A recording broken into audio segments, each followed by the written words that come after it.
اعوذ باللہ من الشیطان اللعین الرجیم بسم اللہ الرحمن الرحیم الحمد للہ وکفا وسلام علی عبادہ الذین اصطفیٰ.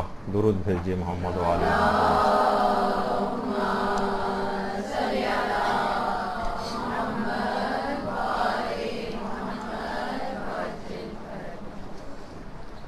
آج ایک انتہائی اہم ترین موضوع پر گفتگو کرنی ہے، جو کہ تقریباً کم و بیش لوگوں کی ایک بہت بڑی تعداد اس بیماری کے اندر مبتلا ہوتی ہے اور بہت پریشان ہوتی ہے. بہت پریشان ہوتی ہے، ہر چیز میں شک، ہر چیز میں وہم.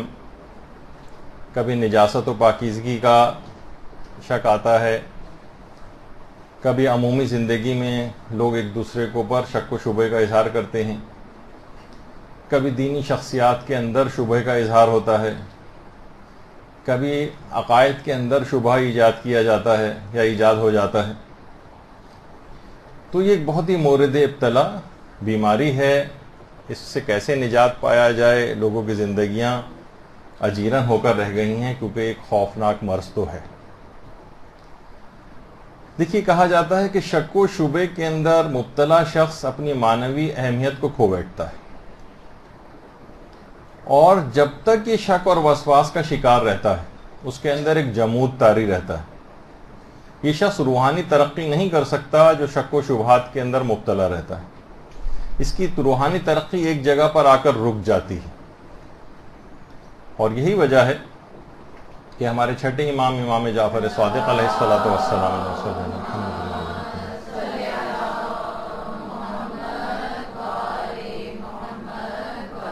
کی ایک روایت بحار الانوار میں علامہ مجلسی نے نقل کی ہے کہ امام فرماتے ہیں کہ اپنے نفسوں سے شکوک کو برطرف کرو. یعنی امام نے پسند نہیں فرمایا کہ انسان شک و شبہ کے اندر اپنی زندگی گزارتا جائے، ہر وقت اپنے آپ کو پاکی کرتا رہے، ہر وقت وسواس کا شکار رہے. اپنے نفسوں سے شکوک کو برطرف کرو. عقائد کے لحاظ سے بھی بات کہی جا سکتی ہے، اور ان جو عمومی زندگی میں شک آتے ہیں ان کے لحاظ سے بھی. اچھا، یہ نہ سمجھیں کہ اس کے اندر بہت ہی جاہل قسم کے افراد ہی، ٹھیک ہے بیماری زیادہ تر کم علم افراد کے اندر ہوتی ہے، لیکن مسلمانوں کے کئی ایسے نامور نام گزرے ہیں تاریخ کے اندر جو خود اس بیماری کا شکار رہے. ایک مسلمان عالم دین امام فخر الدین رازی. امام فخر الدین رازی وہی ہیں جن کی تفسیر کبیر بہت مشہور ہے. اتنا شک کرتے تھے کہ ان کا نام ہی ہو گیا تھا امام المشککین، شک کرنے والوں کا امام.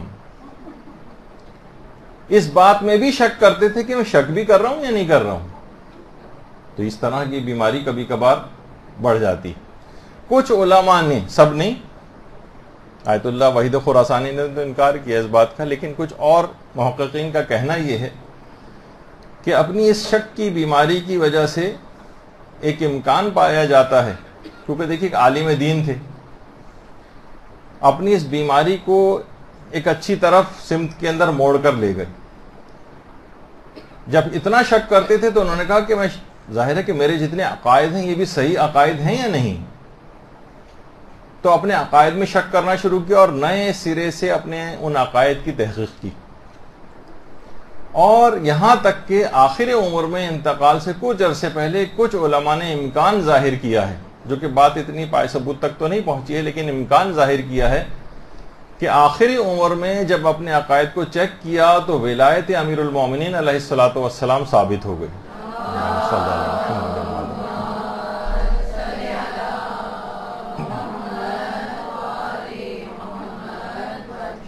شک کی تو بے پناہ تھے. سوچا کہ جب اتنے بڑے مسئلے کے اندر میں غلطی کر سکتا ہوں تو یقیناً مزید عقائد کے اندر بھی کوئی نہ کوئی غلطی پائی جائے گی. دوبارہ نئے سرے سے اپنے عقائد کو ری چیک کیا اور بہت سے نظریات سے تائب ہوئے. ورنہ ابتداً بقول آیت اللہ وحید خراسانی کے کہ یہ وہ شخصیت تھی کہ جو کہ فضائل اہل بیت میں ہر فضیلت کو شک کی نگاہ سے دیکھتے تھے. تو بہرحال ایک تو اس قسم کے افراد سے بھی صرف میں نے کہا کہ کامل افراد کے ساتھ ہی نہیں ہے، بلکہ اس طرح سے تاریخ میں کچھ مسلمانوں کے ساتھ بھی ایسا ہوتا رہا ہے۔ البتہ کچھ شخصیات تاریخ کی ایسی گزری ہیں، یہ تھوڑی سی تمہیدی بات کر رہا ہوں تاکہ آپ کے سامنے کچھ معروضات آ جائیں۔ کچھ شخصیات ایسی گزری ہیں جن کے متعلق احادیث کے اندر یہ بات آئی ہے کہ 3 ایسی شخصیات ہیں کہ کبھی شک و شبے کا ان کے پاس سے گزر بھی نہیں ہوا۔ وہ 3 شخصیات، ان میں ایک تو ہیں سلمان فارسی، دوسرے ہیں ابو ذر غفاری، اور تیسرے ہیں مقداد۔ مقداد کے متعلق ملتا ہے کہ کچھ عرصے کے لیے یہ بلال ہی کی طرح سے مدینہ چھوڑ کر چلے گئے تھے، لیکن پھر چند سال کے بعد واپس آئے تھے اور پھر مدینے ہی میں انتقال کیا تھا، اور جنت البقیع ہی میں کسی جگہ پر مدفون ہے، لیکن ان کی قبر کا کچھ پتہ نہیں کہ کہاں۔ تو یہ 3 شخصیات ایسی ہیں کہ شک و شبے کا ان کے پاس سے گزر بھی نہیں ہوا تھا، اتنے محکم ایمان کی حامل شخصیات۔ اچھا، یہ تو چلیں اصحاب کی بات ہے، ہمارے علماء اعلام کے اندر بھی ایسی شخصیات گزری، اپنی پوری زندگی میں ایک بھی شک، حتیٰ کہ نمازوں کا شک، نجاست و طہارت کا شک، ایک شک بھی پوری زندگی میں نہیں ہوا، اور وہ تھے آیت اللہ حسین بروجردی کی شخصیت۔ ایک بار بھی کبھی زندگی میں، پوری زندگی میں ایک مرتبہ بھی شک نہیں ہوا کسی بھی چیز کے متعلق۔ تو دیکھیے، اپنی روحانیت کو شکوک و شبہات نکالنے کے لیے بعض اوقات قوی کرنا پڑتا ہے، اس کے کچھ طریقے ہیں جو بھی آگے چل کر ذکر ہونے والے ہیں۔ اچھا، اب اتنا اہم موضوع ہے، ظاہر ہے کہ اگر آپ توضیح مسائل اٹھائیے تو آپ کو جگہ جگہ ہر چیپٹر کے اندر اس طرح کی مسائل کے اندر ملیں گے۔ اگر شک ہے کہ ایسا ہے یا ایسا نہیں ہے تو کیا حکم ہے، اگر شک ہے کہ ایسا ہے یا ایسا نہیں ہے تو کیا حکم ہے، اس طرح سے کر کے تقریباً ہر جگہ پہ، ہر چیپٹر کے اندر آپ کو اس کے مسائل ملیں گے۔ اور اتنا اہم موضوع ہے یہ کہ باقاعدہ مرحوم مصطفیٰ زمانی نے کتاب ہی وسواس کے عنوان پر لکھی ہے، مختلف قسم کے جو وسوسے اور شکوک آتے ہیں۔ مراجع کے فتاوے کتنے اس پہ موجود ہیں۔ دیکھیے، شک کا ہمیشہ وہم کے ساتھ بڑا قریبی رشتہ ہے۔ شک جو ہے یہ وہم کی گود کے اندر پلتا بڑھتا ہے، اور اسے اتنا ناقابل علاج سمجھا جاتا رہا ہے کہ باقاعدہ ضرب المثل بن گئی کہ شک کا یا وہم کا علاج تو حکیم لقمان کے پاس بھی نہیں تھا۔ اچھا، قرآن کی آیات کے اندر بھی اس بات کو اہمیت دی گئی ہے اور ڈسکس ایک لحاظ سے کیا گیا ہے۔ آپ دیکھتے نہیں کہ شکوک لوگوں کے نکالنے کے لیے کتنی ہی آیات ایسی ہیں کہ جو لفظ انا سے شروع ہوتی ہیں، بے شک۔ یہ کہنے کی کیا ضرورت ہے پروردگار عالم؟ کتنی آپ آیات دیکھتی ہیں، ان اللہ و ملائکتہ یصلون علی النبی یا ایھا الذین آمنوا صلوا علیہ وسلموا تسلیما۔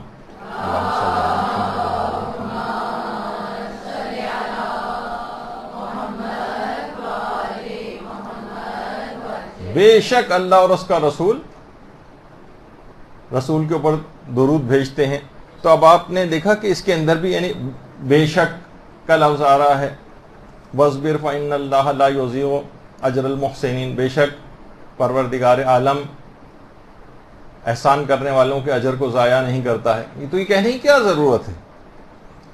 تو یہ تمام چیزیں دیکھیں اس طرح سے، ذالک الکتاب لا ریب فیہ، اس کے اندر کوئی شک ہی نہیں ہے۔ تو پروردگار عالم مختلف ان الفاظ سے بتانا چاہتا ہے کہ وہ یہ شکوک کو پسند نہیں کرتا ہے، انسان کو چاہیے کہ ان شکوک و شبہات کو اپنے دل سے نکالے۔ اور فی قلوبہم مرض فزادہم اللہ مرضا، یعنی جو ان کے دلوں میں جو مرض ہے، تو مرض کا ایک مصداق اور اس ایک یعنی جس کا ایک مصداق ہے وہ شک بھی ہے۔ یعنی شک کا مرض جیسے جیسے بڑھتا چلا جاتا ہے تو انسان بہت زیادہ وہمی اور وسواسی ہو جاتا ہے۔ دیکھیے، شک میں اور وسواس میں کیا فرق ہے؟ دیکھیے، شک ہمیشہ غیر عادی ہوتا ہے اور غیر مقرر ہوتا ہے۔ مثلا کبھی آپ کو شک آیا، پھر اس کے بعد کچھ دن کے بعد آیا، مہینوں بعد آیا ہو سکتا ہے، اس کو کہتے ہیں شک۔ غیر عادی ہے اور غیر مقرر ہے۔ اچھا، جب یہی شک یہ اپنی مستقل حالت میں آ جائے، یعنی عادی ہو جائے اور مقرر ہونے لگے، تب انسان کہا جاتا ہے کہ اب یہ وسواس کا مریض ہو گیا، یہ وسواسی ہو گیا۔ تو جب بھی کثیر الشک کے مسئلے الگ ہیں اور وسواسی کے مسئلے اس سے تھوڑے سے الگ ہیں۔ وہ نمازوں کے احکام وغیرہ کے اندر جب اس کا موقع آئے گا تو انشاءاللہ اس وقت پڑھیں گے، ورنہ توضیح المسائل میں بھی آپ پڑھ سکتی ہیں۔ اچھا، یہ شک کیا ہوتا ہے پھر جب یہ آگے بڑھتا ہے؟ یہ بیماری رکتی نہیں ہے، اس وجہ سے کہا جا رہا ہے کہ اس کو جلد سے جلد اپنے اندر سے ختم کرنے کی کوشش کرنی چاہیے، کہ جب یہ آگے بڑھے گا شک اور وسواس تو یہ آپ کے عقائد کے اندر سرایت کرتے ہیں۔ پھر یہ دینی شخصیات کی طرف جس طریقے سے پانی بہتا ہوا مختلف قسم جہاں اس کو نشیب نظر آتا ہے، ندی نالے کی صورت میں ادھر سے ادھر ادھر سے ادھر جاتا ہے، پھر اس کی شاخیں نکلیں گی۔ پھر یہ نجاست و طہارت کی حد تک نہیں رہے گا کہ صرف آپ ہاتھ پاک کر رہے ہیں اور کپڑا پاک کر رہے ہیں، وہ اس سے ابتدا ہوتی ہے، لیکن بعد میں ایسا شخص جو ہے وہ دیگر شکوک کی طرف بھی جاتا ہے، عقائد میں اس کو شک آتے ہیں، اس کو حتیٰ کہ علماء اور مراجع کی عدالت کے اندر اس کو شک آنے لگتے ہیں۔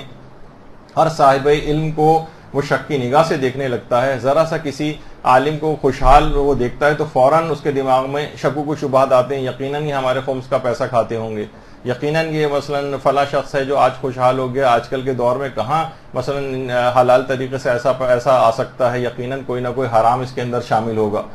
تو یہ کیا ہے کہ پوری دین کی عمارت اس شک کے نتیجے میں منہدم ہو جاتی، اس کا تمام دینی شخصیات کے اوپر سے اعتبار اٹھ جاتا ہے۔ دینی اب کہاں سے لے گا؟ دیکھیے یہی وجہ ہے کہ بہت سارے افراد جو آج کل بہت زیادہ کام ہو رہا ہے اسی بات پر کہ کس طرح سے شیعت کو نقصان پہنچایا جائے، اس کے اندر یہی ہے کہ علماء اور مراجع کے خلاف لوگوں کو باتیں لا کے ان کے دماغوں میں شکوک و شبہات ڈال کر ان سے متنفر کیا جائے، تاکہ دین ظاہر لینے کی تمام شخصیات یہی ہیں، اور جب دین یہ شخصیاتی مشکوک ہو جائیں گی تو انسان پھر دین کہاں سے لے گا؟ تو یہ تمام چیزیں ایسی ہیں کہ کتنی ہم دیکھتے ہیں کہ سوشل میڈیا پر کتنے ایسے پیجز بنائے گئے ہیں باقاعدہ جو اپنے آپ کو کہتے ہیں کہ ہم مثلا صحیح عقائد کا پرچار کر رہے ہیں، اور اس کے اندر مختلف اس قسم کے شکوک و شبہات کھڑے کیے جاتے ہیں۔ کم علم افراد کے اندر آپ کو پتہ ہے اس قسم کی چیزیں جو ہے ڈالنا، جہالت کی لوگوں کے اندر کتنی زیادہ ہے، وہاں علمی مباحث عوام کے اندر لے کر آنا، مثلا کہیں شک ڈالا جا رہا ہے کہ حدیث قصہ جو ہے وہ معتبر ہے یا نہیں ہے، اور اس کے اوپر دو چار بھی چرب زبان قسم کے افراد آ جائیں تو اچھا بھلا آدمی ذرا مشکوک ہو جاتا ہے کہ واقعی پھر اس کو اس اعتقاد کے ساتھ ان دعاؤں کو اور ان زیارتوں کو پڑھے گا نہیں۔ جب وہ اس قسم کی تمام چیزوں اچھا فیصلہ وہ کر نہیں سکتا کیونکہ کم علم ہے، اس کو نہیں پتا کہ یہ جو روایات اس سلسلے میں آتی ہیں، دعاؤں کے سلسلے میں، زیارات کے سلسلے میں، ان کا معیار اس انداز کا نہیں ہوتا جو واجبات و حرام وغیرہ کی احادیث کا معیار ہوتا ہے۔ آغا سیستانی نے تو کہا کہ ان زیارات کی جو سند ہے وہ ان کے عرفہ و اعلیٰ مضامین ہیں، تو وہ ان کی طرف دیکھنا چاہیے۔ تو بہرحال حدیث قصہ کی وثاقت کے متعلق شک ڈالا جاتا ہے، اسی طریقے سے مثلا دعائے کمیل کے متعلق شک ڈالے جاتے ہیں کہ یہ معتبر ہے یا نہیں ہے، دعائے امام زمانہ علیہ السلام معتبر ہے یا نہیں ہے۔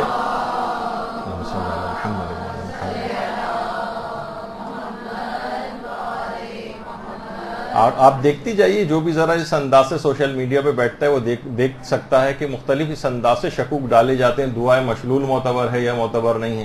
کچھ تو علمی مباحث ہیں، علماء کے درمیان اچھے لگتے ہیں، لیکن عوام میں لا کر اسے بالکل ایک بازیچہ اطفال بنا دیا جائے اور فٹ بال کی طرح سے چاہیں لوگ ان علمی موضوعات سے کھیلیں، یہ انتہائی خطرناک رویہ ہے۔ اسی طریقے سے زیارات کے متعلق شکوک و شبہات ڈالے جاتے ہیں، تو اپنے طرف سے موقف جو ہے وہ پیش کیے جاتے ہیں، علماء اور مراجع کو بائی پاس کیا جاتا ہے، ذرا سا بھی کوئی چرب زبان ہے تو سادہ لو افراد کو متاثر کر لیتا ہے۔ تو ان چکروں کے اندر اور ان شبہات کے اندر وہ لوگ پڑ جاتے ہیں جو پہلے سے ان شکوک و شبہات کے مریض رہتے ہیں، وہ آسانی سے اس طرف آ جاتے ہیں۔ تو اسی طرح سے ہر فضیلت کے متعلق بہت سارے جو معجزات ہیں ان کو ڈسکس کرنا شروع کر دیں کہ یہ معتبر ہے یا معتبر نہیں۔ اس سے کیا ہوتا ہے کہ جو حقیقی معجزات ہیں ائمہ کے، ان سے بھی لوگ مشکوک ہو جاتے ہیں، کیونکہ کم علم ہیں، وہ فیصلہ نہیں کر پاتے۔ اب انہوں ہر چیز انہیں غلو لگنے لگتی ہے، اب ہر چیز ان کو جو ایسا لگتا ہے کہ یہ تو خدا بنایا جا رہا ہے جبکہ ان کی فضیلت میں مثلا ہوتی ہے، تو انسان فیصلہ نہیں کر پاتا اور ایسے افراد زیادہ اس کے اندر گرفتار ہوتے چلے جاتے ہیں۔ تو عوام کی بحثیں الگ ہیں، خواص کی بحثیں الگ ہیں۔ خواص کی بحثوں کو اگر عوام میں لایا جاتا ہے تو اس کے بہت نقصانات ہوتے ہیں۔ اچھا، پھر یہ پانی جو ہے شک کا، یہ بہتا ہوا اور سمت نکالتا ہے۔ اب مثلا ذرا سی کسی کو گھر میں کوئی پریشانی آئی، کوئی دکھ آئی، کوئی بیماری آئی، فوراً اس کا شک ہوتا ہے کہ یہ فلاں رشتہ دار نے یقیناً جادو کروایا ہوگا مجھ پر۔ اب آپ نے دیکھا کہ یہ شک کی بیماری رشتہ داروں کی طرف جاتی، یقیناً یہ بھاوج جو ہے ہماری، اس نے ہی عمل کروایا ہے۔ اچھا اب کیا ہوتا ہے اس کے بعد پھر یہ افراد بہت میں نے سنجیدہ قسم کے افراد دیندار افراد کو بھی عاملوں کے پاس جاتے دیکھا. اب کیا کرتے ہیں عاملوں کے پاس جاتے ہیں اور یہ عامل یا جن کو غافل کہنا چاہیے یہ ان کو مزید شکوک کی طرف لے جاتے ہیں. کبھی کوئی عامل آپ نے ایسا نہیں دیکھا ہوگا جو اس چیز کو جو بھی اس کے سامنے شکایت لے کر جاتا ہے اس کو یہ نہ کہے کہ تمہارے کسی قریبی رشتہ دار نے یہ چیز کروائی. یہ سفلی عمل کسی قریبی رشتہ دار نے کرایا ہے. تو اب یہ سوء ظنی اس کے اندر پیدا ہوتی. یہ جو شک تھا اب یہ سوء ظنی کے اندر تبدیل ہوتا ہے یہاں تک کہ کینہ اور دشمنی کی طرف چلا جاتا ہے. عام طور پر شوہر اپنی بیویوں پہ شک کرنے لگتے ہیں. کتنے ابھی ایک ہفتہ پہلے میرے پاس اس طرح کے کیس آئے کہ جو تقریباً طلاق تک معاملات جو ہیں وہ پہنچ گئے. وہ اسی وجہ سے کہ وہ شک کر رہا ہے. اچھا یہ ضرور ہے کہ آیت اللہ سیستانی کا آج میرے پاس اتنا وقت نہیں ورنہ ان کا پورا ایک تفصیلی مفصل ایک فتویٰ ہے وہ پڑھ کے سناتا جس میں انہوں نے نصیحت کی کہ بیویاں خاص طور پر ایسے تمام امور سے کاموں سے اجتناب کریں کہ جس سے اس کا شوہر مشکوک ہو جائے. ٹھیک ہے آپ بچپن سے جو ہے اب خاندانوں میں اپنے کزنس کے ساتھ اٹھی بیٹھی ہیں لیکن بعد میں آپ اصلا بہت دیر تک فون پر کسی کزن سے بات کر رہی ہے مثلا اب شوہر کو یعنی ایک شک پیدا ہوگا. ہر تمام کاموں سے اس کے لیے پرہیز لازم ہے جس سے شوہر مشکوک ہو جائے. باقاعدہ وہ آج اتنا موقع نہیں ہے ورنہ ہم دوسری سمت کے اندر نکل جائیں گے. تو اب کیا ہے اسی طریقے سے یعنی شک کا دائرہ آگے کی طرف چلتا ہے وسیع ہوتا جاتا ہے اور شوہر بیویوں پہ شک کرتے ہیں. اسی طریقے سے بیویاں شوہروں کے اوپر شک کرتی ہیں کس سے بات ہو رہی ہے کیا ہو رہا ہے ان کے SMS چیک کیے جا رہے ہیں اور فلاں چیز ہو رہی ہے یعنی اس طرف جاتا ہے معاملہ. ایک خاتون کے متعلق تو مجھے پتہ چلا تھا کہ ہمیشہ اتنی مشکوک رہتی تھی ہمیشہ اپنے شوہر کا لباس چیک کرتی تھی کوئی لمبا سا کوئی بال مل جائے اور جب نہیں ملا تو کہنے لگی کہ لگتا ہے کہ اب تم گنجی عورتوں سے بھی دوستی کرنے لگے ہو. تو یعنی اتنا شک یہ چیز آگے چل کر بڑھ جاتی ہے. تو اچھا عام افراد کی تو بات رہی ایک طرف ابھی آپ نے علماء کا بھی سنا. ایران کے ایک بادشاہ شاہ طہماسپ صفوی بادشاہ تھا وہ خود بہت زیادہ وسواس کا مریض ہو گیا تھا. پورا دن حمام میں غسل کرتے ہوئے لگا دیتا تھا حتیٰ کہ مجلس اعضاء کا تبرک کھانا بند کر دیا تھا کہ شاید نجس ہو. یعنی اس حد تک بیماری بڑھ گئی تھی. یہاں تک کہ اس کے بعد شیخ بہائی کے والد شیخ حسین اس موضوع پر ان کو ایک کتاب لکھنا پڑ گئی کہ بادشاہ کے اس مرض کے حوالے سے العقد الطہماسپی فی الوسواس والطہارہ. باقاعدہ شیخ بہائی کے والد نے اس پہ کتاب لکھی اور اس کا خطی نسخہ آج بھی آیت اللہ مرشی نجفی کی جو قم لائبریری ہے اس کے اندر موجود ہے. پرنٹڈ نہیں ہے خطی نسخہ ہے جو ان کی لائبریری میں. تو یہ نجاست و طہارت کی جو خاص طور پر بیماری ہے ہر وقت ہاتھ کو پاک کر رہے ہیں ہر وقت پاؤں کو پاک کر رہے ہیں ہر چیز کے اوپر شبہ کا اظہار کیا جا رہا ہے. ابھی صرف چند دن پہلے ایک اور طلاق کا کیس اسی طریقے سے جو ایک شخص جو کہ نجاست و طہارت کے حوالے سے اتنا شکی اور وسواسی ہو گیا ہے کہ اس کی بیوی طلاق لینے کے اوپر تقریباً آمادہ ہو گئی کہ اب اس کے ساتھ گزارا بہت مشکل ہو گیا. اتنا ہر وقت شک ہر چیز پر اتنا شک. تو ان تمام چیزوں کا علاج بہت ضروری.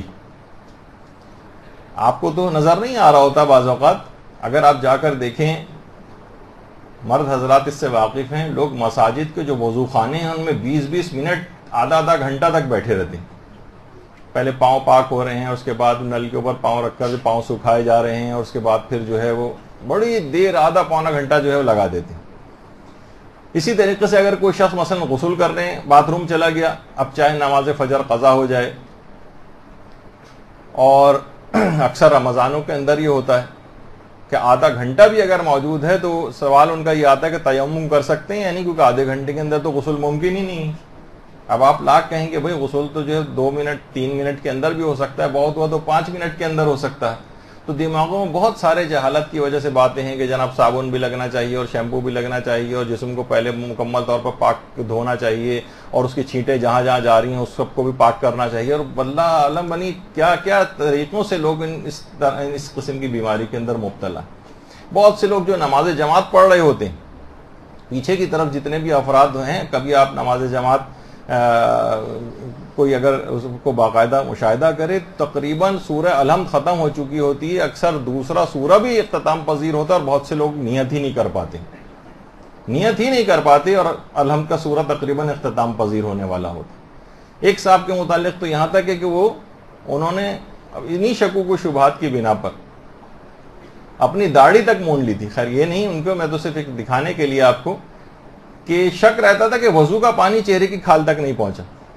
جب شک ہر دفعہ رہے گا تو اس کا مطلب ہے کہ داڑھی کو مون دینا چاہیے، تو ایک اور گناہ انہوں نے کر لیا۔ اس طرح کے کچھ افراد ہم نے دیکھے تھے اپنے طالب علمی کے ابتدائی دور میں جو نئے نئے مذہبی ہوئے تھے، باقاعدہ سر میں انہوں نے نائی کے پاس جا کر بلیڈ لگا کر ایک بیچ میں ایک پٹی بنوائی تھی، وہاں سے بال صاف کروائے تھے کہ اس جگہ کے اوپر مسح کرنا ہے۔ تو یہ کیا ہوتا ہے؟ یہ شکوک ہیں، شبہات ہیں، اس سے آدمی اپنے آپ کو مصیبت میں ڈالتا ہے۔ تو اس طرح سے مسائل ہوتے ہیں۔ ایک صاحب تھے وہ ساری زندگی اپنی نماز تیمم سے پڑھتے رہے کہ یہ جو پانی نلکوں نالوں اور کہاں سے گزر کے آ رہا ہوتا ہے اور اس سے پہلے پتہ نہیں کہاں سے گزر رہا ہوتا ہے، نہ جانے کتنی نجاستیں اس کے ساتھ ملتی جاتی ہوں گی۔ اب اس نجس پانی کے ساتھ تو وضو نہیں ہو سکتا، لہٰذا وہ تیمم کرتے تھے۔ میں ان خپتیوں کی تو بات ہی نہیں کر رہا جو پوری زندگی کہتے ہیں کہ نماز قصر ہم پڑھتے ہیں کیونکہ زندگی بھی ایک سفر ہے اور سفر میں ہمیشہ نماز قصر ہوتی ہے، وہ تو اور بڑی بیماری کی طرف معاملہ چلا جاتا ہے۔ تو علماء کے اپنے ادوار میں بھی ایسی شخصیات رہیں۔ میرزا قمی اتنے بڑے ہمارے فقیہ اور عالم، وہ خود اپنے مقلد کی بات جو ہے وہ نقل کرتے ہیں۔ باقاعدہ یہ مرزا قمی کی قبر مبارک ہے جو معصومہ قم کے حرم سے بالکل متصل قبرستان شیخہ جو ہے وہاں پر ان کی قبر ہے۔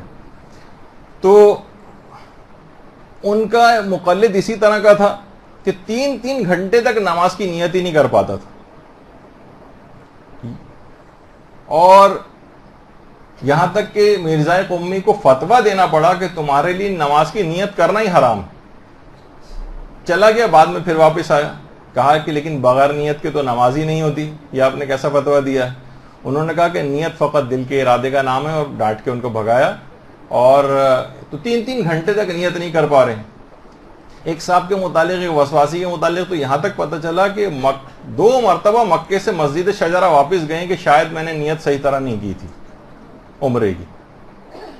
تو یہ بہت ساری ایسی چیزیں ہیں۔ کتنے افراد ایسے ہیں کہ جو زندگی بھر کی جو نماز ہے وہ کہتے تھے نماز ممکن ہی نہیں ہے، کیونکہ یہ جو جتنی گرد و غبار اور ہوائیں نہ جانے کتنی نجاستوں سے ٹکراتی ہے، پھر وہ ہمارے جسم اور لباس کے اوپر وہ ہوا آ کر لگتی تو وہ بھی نجس ہو جاتے ہیں، اور اس نجاست بدن اور لباس کے ساتھ نماز تو نہیں ہو سکتی۔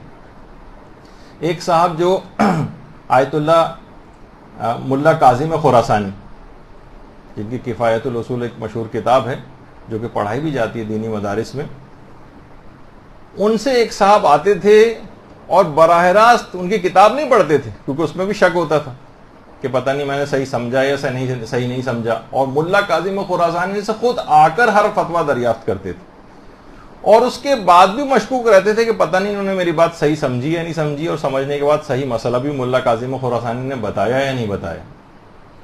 ایک صاحب تو باقاعدہ آیت اللہ سیستانی سے ہم نے خود دیکھا، جب ہم سفر زیارت پہ تھے تو آیت اللہ سیستانی زائرین سے ملاقات کرتے ہیں، وہاں کوئی کسی کا کوئی سوال ہے تو وہ بھی پوچھ لیتا ہے۔ آیت اللہ سیستانی سے کوئی سوال پوچھا انہوں نے تو انہوں نے جواب دیا، جو جواب ملا تو کہنے لگے کہ اس کا کہیں سے حوالہ مل جائے گا لکھا ہو، یعنی اب اس سے سوچیں کہ یعنی آیت اللہ سیستانی جواب دے رہے ہیں، اس پہ بھی ان کو حوالہ چاہیے، یعنی یقین نہیں آ رہا کہ واقعی صحیح بات انہوں نے کہی بھی ہے یا نہیں کہی۔ اور بہت زیادہ ہم نے اس انداز سے جہالت کے ساتھ بدتمیزی ہوتے ہوئے، آیت اللہ حافظ بشیر نجفی جب درس وغیرہ دے رہے ہوتے ہیں اور وہاں پر لوگ، ان کا ایک طریقہ کار ہے، زائرین سے خطاب کرتے ہیں کیونکہ اردو سپیکنگ ہیں، زائرین کے سوالوں کے بھی جواب دیتے ہیں، تو باقاعدہ لوگوں کو اتنے زیادہ جہالت کے ساتھ برے طریقے سے ہم نے ان کے ساتھ بحث و مباحثہ کرتے دیکھا ہے کہ آقا آپ نے کیا وہ حدیث نہیں پڑھی ہے جو آپ اس قسم کی بات کر رہے ہیں۔ اس طرح سے ان کو ایک مرجع وقت ان کو پتہ ہی نہیں کہ اس شخص کا علمی مقام کیا ہے، تمہاری اپنی علمی حیثیت کیا ہے، کہ تو ان کی بات پر یقین نہ کرنا، ہر وہی میں نے کہا نا کہ دینی شخصیات کے متعلق بھی وہ شخص مشکوک ہو جاتا ہے، خود پسندی کے اندر مبتلا ہوتا ہے. تو اس طرح کی چیزیں ہیں. اسی طرح سے ایک متعلق ملتا ہے کہ تقریباً 10 سال تک ایک صاحب نے کھیت کی اپنی کوئی سبزی تک نہ کھائی تھی کہ ان کی جو گائے بیل پڑوسی کے کھیت کے اندر چلی گئی تھی. اب ان کو شک ہوتا تھا اس کے قدموں کی کوئی مٹی گائے کے پاؤں میں لگ کر آ گئی ہے یا بیل کے پاؤں میں، اور ان کے کھیت میں آ کر مل گئی ہے، جو وہ غصبی ہو گیا تو جو چیز کھاؤں گا تو وہ مال حرام میرے جسم کے اندر جائے گا. ایک صاحب نے اس وجہ سے ایک چوری کی مرغی ان کو پتا چل گیا تھا کہ شہر کے اندر آ گئی ہے، تو جتنے سال تک مرغی کی عمر ہوتی ہے اتنے سال تک انہوں نے مرغی نہیں کھائی کہ ہو سکتا ہے کہ وہ حرام مرغی یا جو غصبی ایک لحاظ سے ان کے خیال میں مرغی تھی وہ میرے جسم کے اندر نہ چلی جائے. بہت سے ایک صاحب سے تو میں واقف ہوں جو ان کو پتہ چلا ہے کہ مرغی کی فیڈ میں فلاں ہو سکتا ہے کچھ نجاست ملائی جاتی ہو. مرغی تو ظاہر مسائل فقہ وغیرہ توضیح المسائل پڑھ کے کھانا پینا نہیں کھانے جاتی ہو، تو کچھ بھی کھا سکتی ہے اور جائز بھی آپ کے لیے ظاہر مرغی کے لیے کھانا. اور مرغی اگر اس طرح کی کوئی چیز کھا بھی رہی ہے تو اس سے آپ کا تعلق نہیں ہے. تو انہوں نے کہا نہیں یہ پتہ نہیں کتنے نجاستیں کھاتی ہوگی، انہوں نے مرغی کھانا بالکل چھوڑ دیا. اچھی بھلی جو ہے وہ دینی سمجھ بوجھ رکھنے والے آدمی ہیں، لیکن پھر بھی اس طرح کے شکوک و شبہات کے اندر پڑ گئے.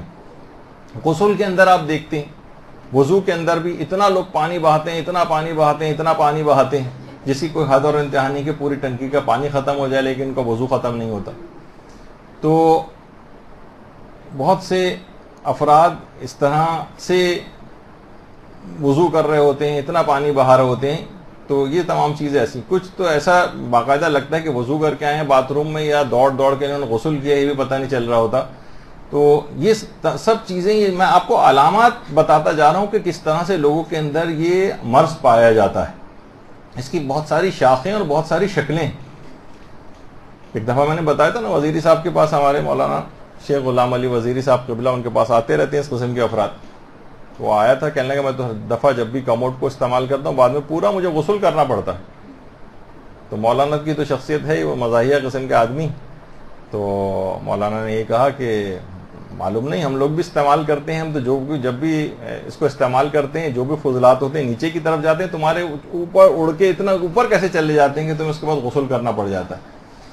تو یہ تمام چیزیں دیکھیے ایسے ہیں کہ لوگ واقعتاً اس کے اندر انتہا سے زیادہ علماء کو بھی پریشان کر کے رکھا ہوا ہے، اور خود اپنی زندگیاں تباہ کی ہوئی ہیں. ان کی بیویاں ان کے ساتھ کس طرح سے گزارا کر رہی ہیں، یا شوہر اگر بیویوں کو یہ مرض ہے تو شوہر کیسے گزارا کر رہے ہیں ان کے ساتھ، واقعتاً ایک بڑا جہاد ہے. تو اس کو بہت زیادہ کرنے کی ضرورت ہے. اور یہ تو کتنا آپ گھروں کے اندر دیکھتی ہیں کہ گیلے ہاتھ سے کبھی بھی مثلا دروازے کی کنڈی نہیں کھولی جاتی. اس کو ماسی نے ہاتھ لگایا ہوگا اور ماسی نے مثلا فلاں جگہ پہ پوچھا لگاتی ہے، وہ ہو سکتا ہے کہ اس کا ہاتھ نجس ہو، پھر نجس جو ہے وہ مثلا کنڈی کے اوپر لگ گیا ہو. بہت سے مسئلے جس میں واقعتاً یعنی جس کے اندر کیئر کرنی چاہیے وہ اپنی جگہ پر اہم مسئلے ہیں. میں تو عمومی طور پر بات بیان کر رہا ہوں کہ جو ان کو پتہ بھی نہیں کیا نجاست ہے یا نہیں، بس کیونکہ زمین پہ پوچھا لگایا تو ہر زمین نجسی ہوتی ہے ظاہر ہے. تو دروازے کی کنڈی کو ہاتھ مثلا نہیں لگایا جائے گا، یا مثلا بہت سے لوگوں نے وارننگ بھی لکھ کے لگا دیتے ہیں کہ یہ جو ہینڈل ہے یہ وہ لوگ بھی استعمال کرتے ہیں اس کو کہ جو اس کے بعد اپنے ہاتھوں کو دھوتے نہیں ہیں واش روم استعمال کرنے کے بعد. تو باقاعدہ ایک نوٹس ٹائپ کا ہے. تو یہ تو خیر اس اعتبار سے ہے کہ لوگوں کو متوجہ کرنے کے لیے کہ باتھ روم جانے کے بعد اپنے ہاتھوں کو ذرا صابن وغیرہ سے ہائیجینیکلی جو ہے وہ ایک پیدا کرنے کے لیے، ایک خیال پیدا کرنے کے لیے، لوگوں میں اویئرنیس پیدا کرنے کے لیے لکھ کے لگایا ہے. لیکن عام طور پر یہ بہت زیادہ ہو رہا ہے کہ اس کو بھی لوگ سوچتے ہیں کہ بس ابھی اس کو ہاتھ لگ گیا تو یہ ہاتھ بھی نجس ہو گیا. اسی طریقے سے مثلا مشکوک قسم کے افراد، ہر چیز کے اوپر ان کو شک ہوتا ہے، ہر چیز کو جناب گلوز پہن کے اور دستانے پہن کے جو ہے وہ دھویا جا رہا ہے. ہاتھ دھونے کی جو ہے بیماری علی الخصوص یہ بہت زیادہ، ایک تو ڈاکٹر حضرات اس لحاظ سے کہتے ہیں کہ جراثیم کے اعتبار سے، لیکن نجاست و طہارت کے لحاظ سے ہر وقت ہاتھوں کو دھوتے رہنا. تو یہ تمام چیزیں ایسی ہیں کہ حتیٰ کہ بہت سے لوگوں کا تو یہ ہے کہ کمپیوٹر پہ بھی پتہ نہیں کتنے لوگ آ کر ہاتھ لگاتے ہیں. اب اس کو بھی سوچ رہے ہیں کہ اس کو پاک کیسے کیا جائے، وہ چاہے اس چیزیں خراب ہو جائیں. کتنا لوگ کہتے ہیں کہ بھائی یہ موبائل فون کے جو ہے یہ اسکرین، اس کو ہم کیسے پاک کریں، فلاں شخص نے ہاتھ لگایا تھا تو باقاعدہ پانی سے دھویا جا رہا ہے اس کو، وغیرہ وغیرہ. تو باتھ روم کی چپل ہے مثلا، وہ ہر وقت گیلی رہتی ہے، جب باہر نکلے جائیں گے پاؤں جو ہے وہ 3 دفعہ جو ہے وہ پاک کیے جائیں گے. جب یعنی ہر وقت یہ مسئلہ رہتا ہے شک اور وسواس کی بیماری. اچھا امام خمینی بڑا اچھا جملہ کہتے تھے, وہی کہتے تھے کہ جو وسواسی قسم کے افراد ہیں, شیطان جو شک ڈالتا ہے نا ان کو, یہ جو شیطان شک ڈالتا ہے, تو شیطان کبھی بھی شک کو مالی عبادت میں آنے نہیں دے گا. یہ ہمیشہ جسمانی عبادتیں جو ہیں اس کے اندر شک ڈالتا ہے. مثلا ہر وقت یا تو جسمانی طور پر آپ کو تھکائے گا, پاک کرتے رہیں اپنے آپ کو, نمازوں کو دوبارہ پڑھوائے گا, لیکن کبھی مالی عبادتوں میں شک نہیں آئے گا. مثلا آپ نے کسی سے قرضہ لیا ہوا ہے, شک ہو رہا ہے میں نے قرضہ واپس کر دیا تھا یا واپس نہیں کیا تھا, حالانکہ آپ کر چکے ہیں, لیکن کبھی کہ چلو اگر شک آ رہا ہے تو میں ایک دفعہ اور قرضہ واپس کر دیتا ہوں. نہیں, وہاں پہ یہ پیسے کیونکہ نکلیں گے ہاتھ سے, یہ آپ کو اس طرف نہیں جانے دے گا. پتہ نہیں میں نے جو حج کیا تھا صحیح کیا بھی تھا نہیں کیا تھا, ہو سکتا ہے کوئی غلطی ہو گئی, شک آ رہا ہے نا, اس طرح نمازوں کو دوبارہ پڑھتا نہیں, حج کے لیے کبھی نہیں جائے گا. خمس میں نے نکالنے میں ہو سکتا ہے کوئی غلطی کر دی ہو, کم نکالا ہو, تو ایسا کرتا ہوں ایک دفعہ خمس اور نکال دیتا ہوں, کبھی بھی خمس اس طرف نہیں جائے گا.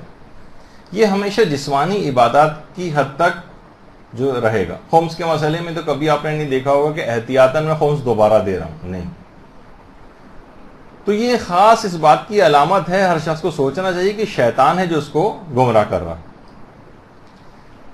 شیخ محمد حسن صاحب جواہر الکلام یہ خود فرماتے ہیں کہ ایک شخص ایک دفعہ اس زمانے میں حمام ہوتے تھے جس میں لوگ غسل وغیرہ کے لیے آتے تھے, اتنا گندی صورتحال تو نہیں ہوتی تھی, پرانا قدیم زمانے کا ایک حمام ہے.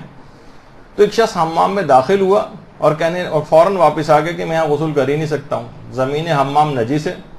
بھاپ, اچھا اس زمانے میں بھاپ وغیرہ بھی ہوتی ہے, بھاپ جب زمین سے ٹکرا رہی ہے تو اس سے پوری فضا نجس ہو رہی ہے, یہاں تو غسل ممکن ہی نہیں ہے, بلکہ مجھے پسینہ آیا تو اس سے اور یہ ٹچ ہو جائے گا تو مجھے دوبارہ غسل کرنا پڑے گا.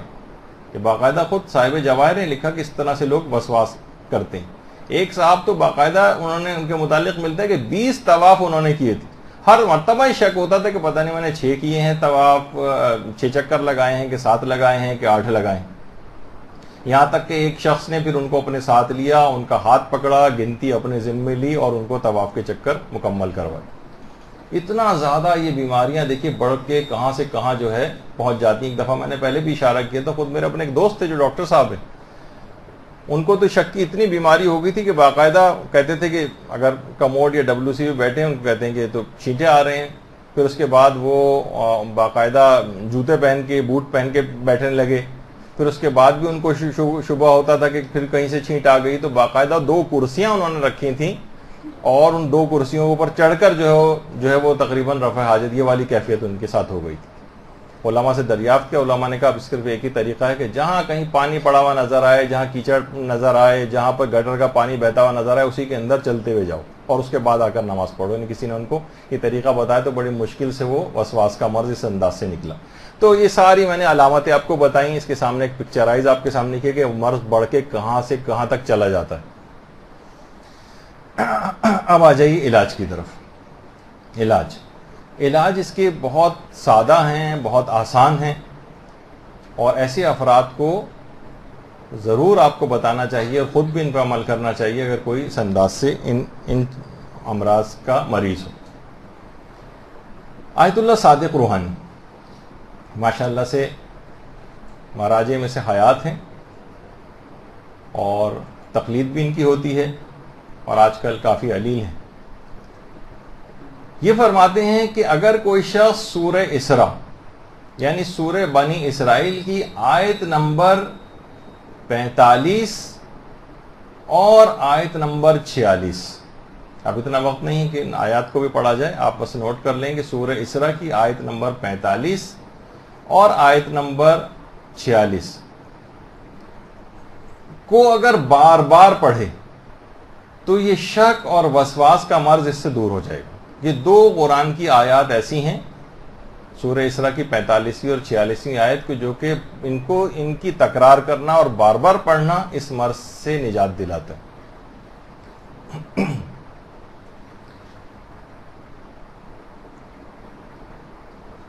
اچھا, یہ جو 2 آیات ہیں 45 اور 46, ان آیات کو باقاعدہ پیغمبر اکرم نے امیر المومنین علیہ الصلوۃ والسلام کو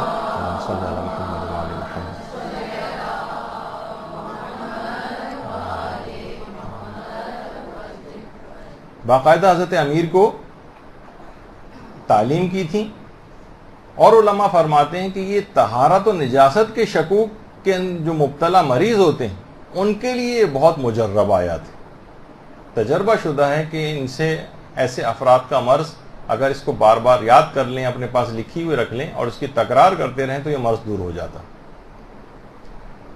اس کے بعد آیت اللہ بہجت کا ایک طریقہ، بلکہ انہوں نے 2 اذکار ایسے بتائے ہیں کہ جو کہ شک اور وسواس کے مرض کو دور کرتے ہیں۔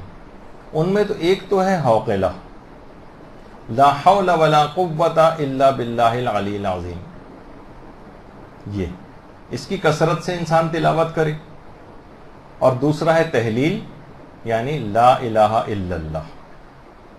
یہ 2 اذکار آیت اللہ بہجت فرماتے تھے، ان کو کثرت کے ساتھ اگر کوئی شخص تلاوت کرے تو اس شک، وسواس اور وہم کے جو مرض ہے یہ بالکل دور ہو جاتا ہے۔ تو اس کو کرنا بھی کوئی آسان نہیں۔ لا الہ الا اللہ کے متعلق تو کہا جاتا ہے کہ تو ایسا ذکر ہے کہ جس کے لیے زبان کو حرکت دینا بھی لازم نہیں ہوتا، بغیر حرکت۔ اور یہ آپ کو پتا ہے کہ یہ جو ذکر ہے مرتے وقت اس کی بڑی تاکید ہے کہ انسان اتنا زیادہ مجبور بھی ہو جائے کہ وہ زبان کو بھی حرکت نہ دے سکے تو حالت نزع میں، جان کنی کی کیفیت میں بھی آخری کلمہ لا الہ الا اللہ پہ اس کا اختتام ہو۔ پورا کلمہ اگر پڑھے تو کیا ہی کہنا، لیکن کم سے کم یہ ضرور ہو۔ تو اس بات کا التزام، ایسا ذکر رکھا گیا کہ زبان کی حرکت بھی اگر کرنے کے قابل نہیں تب بھی اس ذکر کو پڑھا جا سکے۔ تو بہرحال یہ 2 اذکار ایسے ہیں آیت اللہ بہجت فرماتے تھے۔ اچھا، تیسرا طریقہ آیت اللہ حسن زادہ عاملی نے بتایا۔ آیت اللہ حسن زادہ عاملی بھی ماشاءاللہ ان علماء میں سے ہیں کہ جو کہ حیات ہیں اور عرفہ میں شامل ہیں، اور یہ بھی آج کل شدید بیمار ہیں۔ ان کے لیے بھی خصوصی طور پر جتنے ہمارے علماء اور مراجع ان کی صحتیابی کی اکثر نمازوں کے بعد دعا کیا کریں۔ تو آیت اللہ حسن زادہ عاملی کی ایک کتاب ہے 1001 نقطہ، 1001 نقطے۔ اس کے اندر نقطہ نمبر 978 میں فرماتے ہیں کہ جو آیات سخرہ ہیں سورہ آراف کی 54 سے لے کر 56ویں آیات، سورہ آراف کی آیت نمبر 54 تا 56، ان کو اگر کوئی شخص 70 مرتبہ روزانہ پڑھے تو شک اور وسواس اور وہم کی بیماری بالکل دور ہو جاتی ہے۔ 70 دفعہ ان 3 آیات کو روزانہ پڑھنا، 54، 55 اور 56، ان 3 آیات 70 مرتبہ روزانہ پڑھنے سے شک اور وسواس کی بیماری بالکل دور ہو جاتی ہے، بلکہ فرماتے ہیں کہ انسان منزل یقین پر فائز ہو جاتا ہے۔ صرف بیماری دور نہیں ہوتی بلکہ منزل یقین پہ انسان فائز ہو جاتا ہے۔ اگلا طریقہ آیت اللہ حسین مظاہری نے بتایا، بلکہ آیت اللہ حسین مظاہری نے 6 طریقے بتائے، 6 میں سے پہلا طریقہ آیت اللہ حسین مظاہری فرماتے ہیں شک اور وسواس کو نکالنے کے لیے کہ اگر انسان اپنی ہر نماز کو اول وقت میں پڑھے۔ دیکھیے اول وقت نماز اتنا اہم موضوع ہے کہ بہترین نماز کیسے پڑھے، جو ایک سیریز ہماری چل رہی ہے اس میں پورا ایک درس انشاءاللہ اس بات کی اہمیت اور اس کے طریقہ کار کے اوپر ہوگا کہ اتنی زیادہ اس کی اثر پذیری ہے، اتنی زیادہ روحانیت کے اندر دخیل ہے، اتنی زیادہ قرب خدا کو حاصل کرنے کے لیے نماز اول وقت اتنی زیادہ کارآمد اور مجرب ہے کہ جس کی کوئی حد اور انتہا نہیں۔ اور اگر کوئی شخص اول وقت نماز پڑھتا ہے اس کے مقابلے میں ایک شخص بالکل آخری وقت میں نماز پڑھتا ہے کہ دونوں کی آپ اس میں اندازہ لگا رہی ہوں گی، اس طریقے سے انٹرنیٹ کے سگنلز وائی فائی وغیرہ کے ہوتے ہیں، اس میں شو کر رہا ہوتا ہے کہ بہت ویک سگنل ہے، تو آخری وقت کی نماز بس ایسی، بس اس سے آپ کا وقت سمجھیں ایک لحاظ سے صرف واجب آپ کا ادا ہوتا ہے، لیکن اپنی اثر پذیری، اثرات، فوائد وہ بہت کم کر چکی ہوتی ہے، کیونکہ اس کا پڑھنے والا ہی اس کو اہمیت دینے کو تیار نہیں، تو وہ نماز بھی اس کو اتنی زیادہ فائدہ نہیں پہنچاتی، بس یہ کہ بے نمازی نہیں اٹھایا جائے گا۔ تو انسان اول وقت میں نماز پڑھنے کا یا اوقات فضیلت میں نماز پڑھنے کا اگر عادی ہو، اور فرماتے ہیں آیت اللہ حسین مظاہری بھی ماشاءاللہ حیات ہیں، وہ فرماتے ہیں کہ قرآن کی جو آیت ہے کہ وَاسْتَعِينُوا بِالصَّبْرِ وَالصَّلَاةِ، کہ 2 جگہ قرآن میں آیا کہ انسان کو چاہیے کہ وہ صبر سے اور نماز سے مدد لے۔ بہت سی روایت میں صبر سے مراد روزے کو بھی لیا گیا، یعنی روزے اور نماز سے مدد لینا۔ تو فرماتے ہیں جب انسان مدد لے سکتا ہے تمام چیزوں کے سلسلے میں نماز سے، تو اس نماز کو اچھی طریقے سے آپ پڑھ کر اپنے شک اور وسواس اور وہم کو اس سے کیوں نہیں دور کر سکتے؟ اس نمازی سے مدد لیں کہ یہ مرض آپ سے دور ہو جائے۔ تو پہلی چیز ہوئی۔ دوسری فرماتے ہیں کہ انسان جتنا تقوی اور پرہیزگاری اختیار کرے گا اور گناہوں سے اجتناب اس کا جتنا زیادہ ہوگا، اتنا ہی زیادہ وہ شکوک و شبہات سے دور ہوتا چلا جائے گا۔ یعنی جتنے گناہ ہوں گے اتنے شکوک بڑھیں گے، جتنا تقوی زیادہ ہوگا اتنے شک کم ہوتے چلے جائیں گے۔ دیکھیے روایت کے اندر بھی باقاعدہ، بلکہ ہمارے جو مفہوم ہے روایت کا، چھٹے امام جعفر صادق علیہ الصلوۃ والسلام سے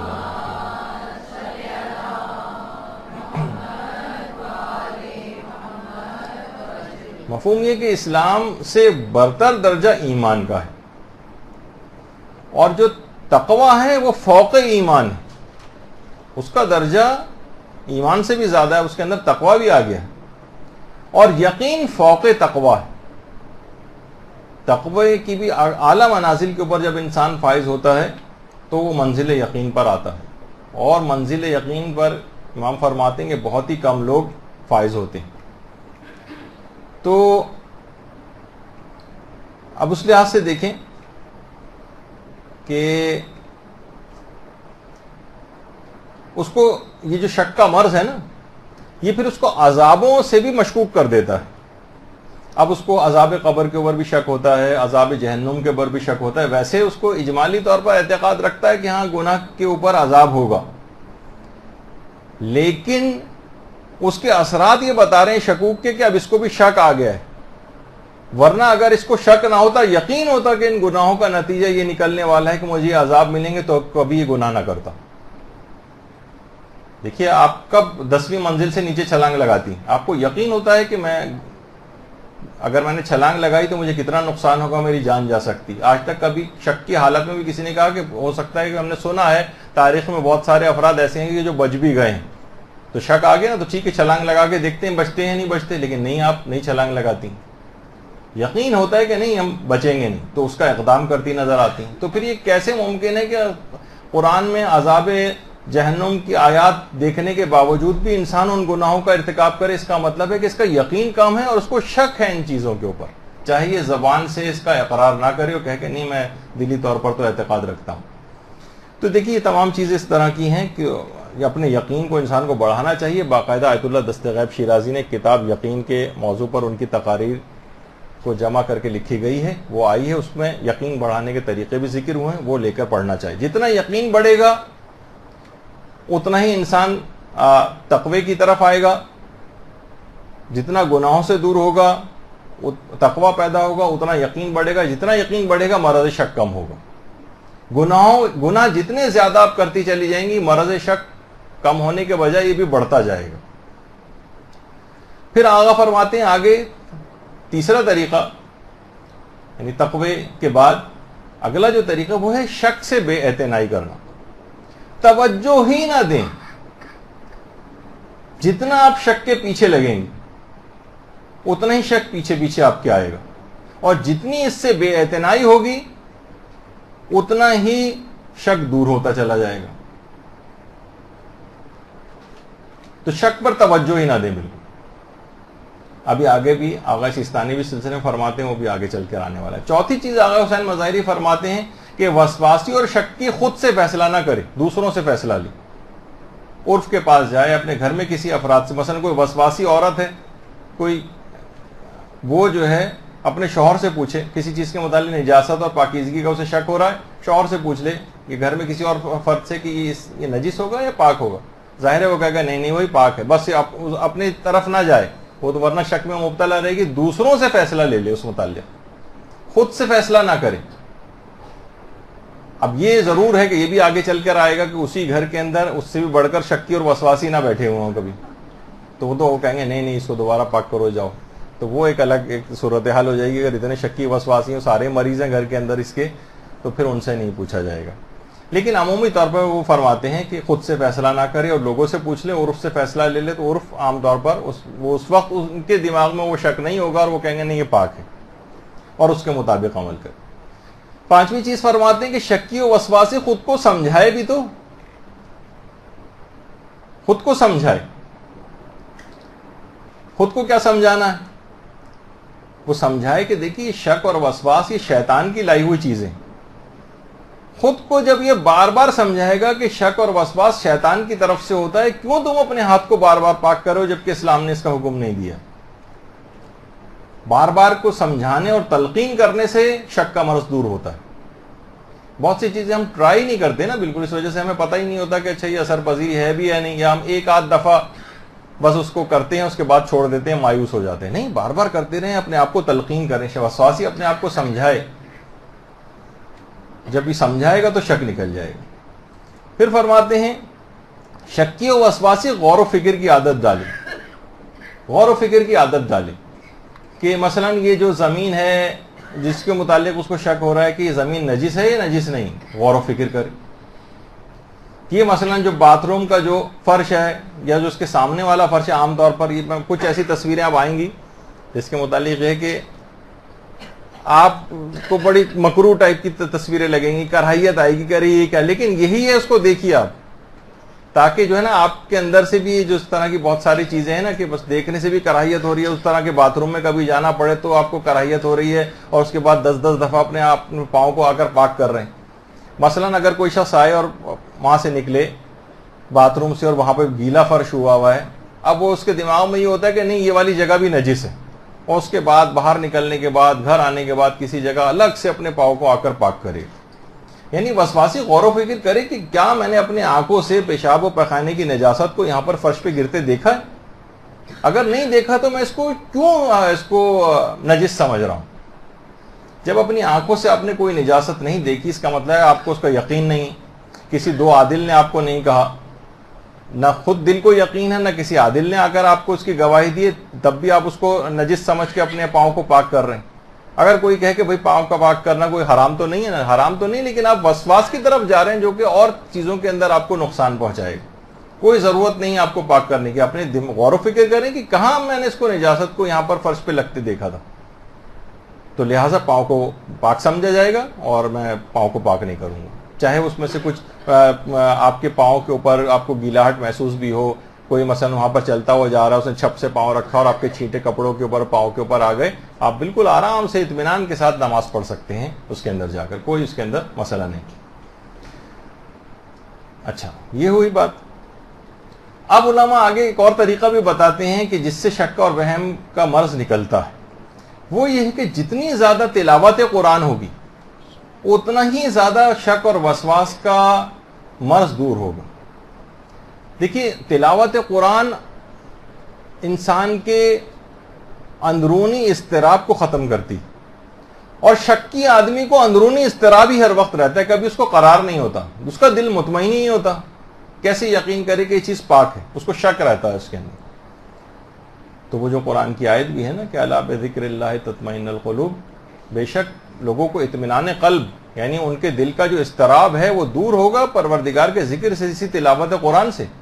تو جتنا تلاوت قرآن زیادہ ہوگی اتنا اس کا اندرونی اضطراب کم ہوگا، جتنا اندرونی اضطراب کم ہوگا اتنا ہی اس کے شکوک کم آئیں گے، اتنا ہی وہ منزل یقین کی طرف جائے گا. یہ جو اندرونی خلفشار ہر وقت ایک شکی کو رہتا ہے، اس کی ایک زندگی اجیرن ہے. کتنے شکی افراد ایسے ہیں مسائل کو پوچھتے وقت وہ باقاعدہ رو پڑتے کہ کیا کریں کہ ہم، یعنی ہمارے ساتھ یہ ہماری زندگی اجیرن ہوئی جا رہی، شک ہمارا پیچھا نہیں چھوڑ رہا.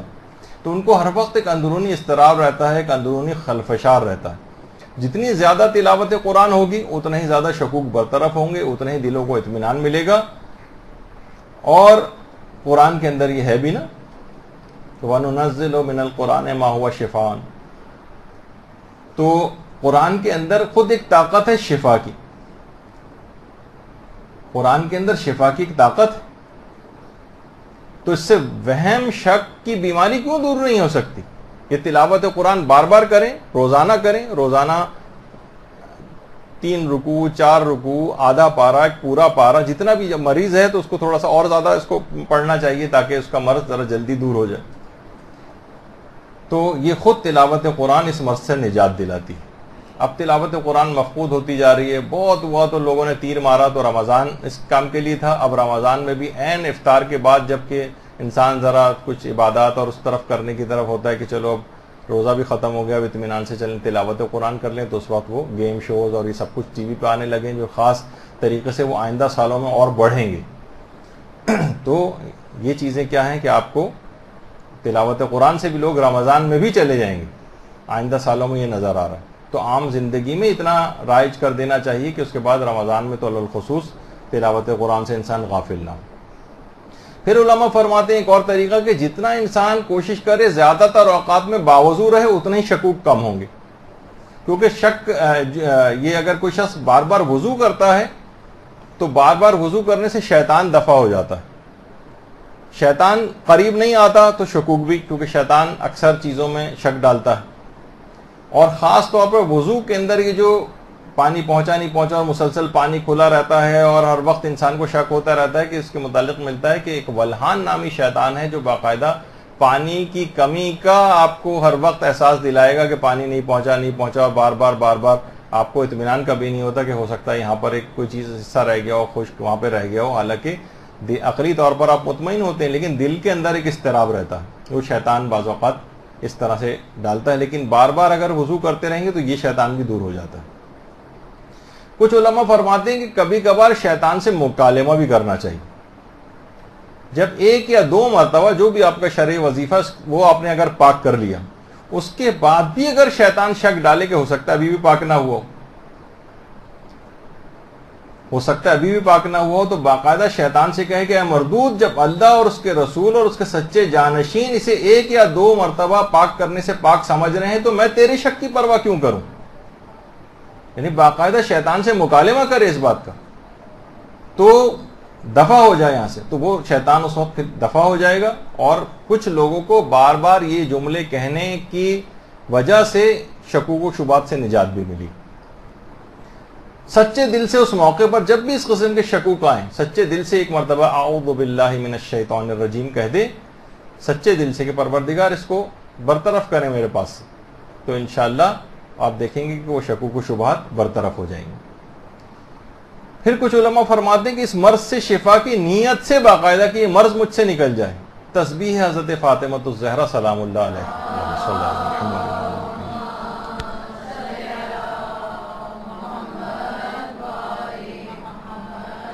بہت مجرب ہے.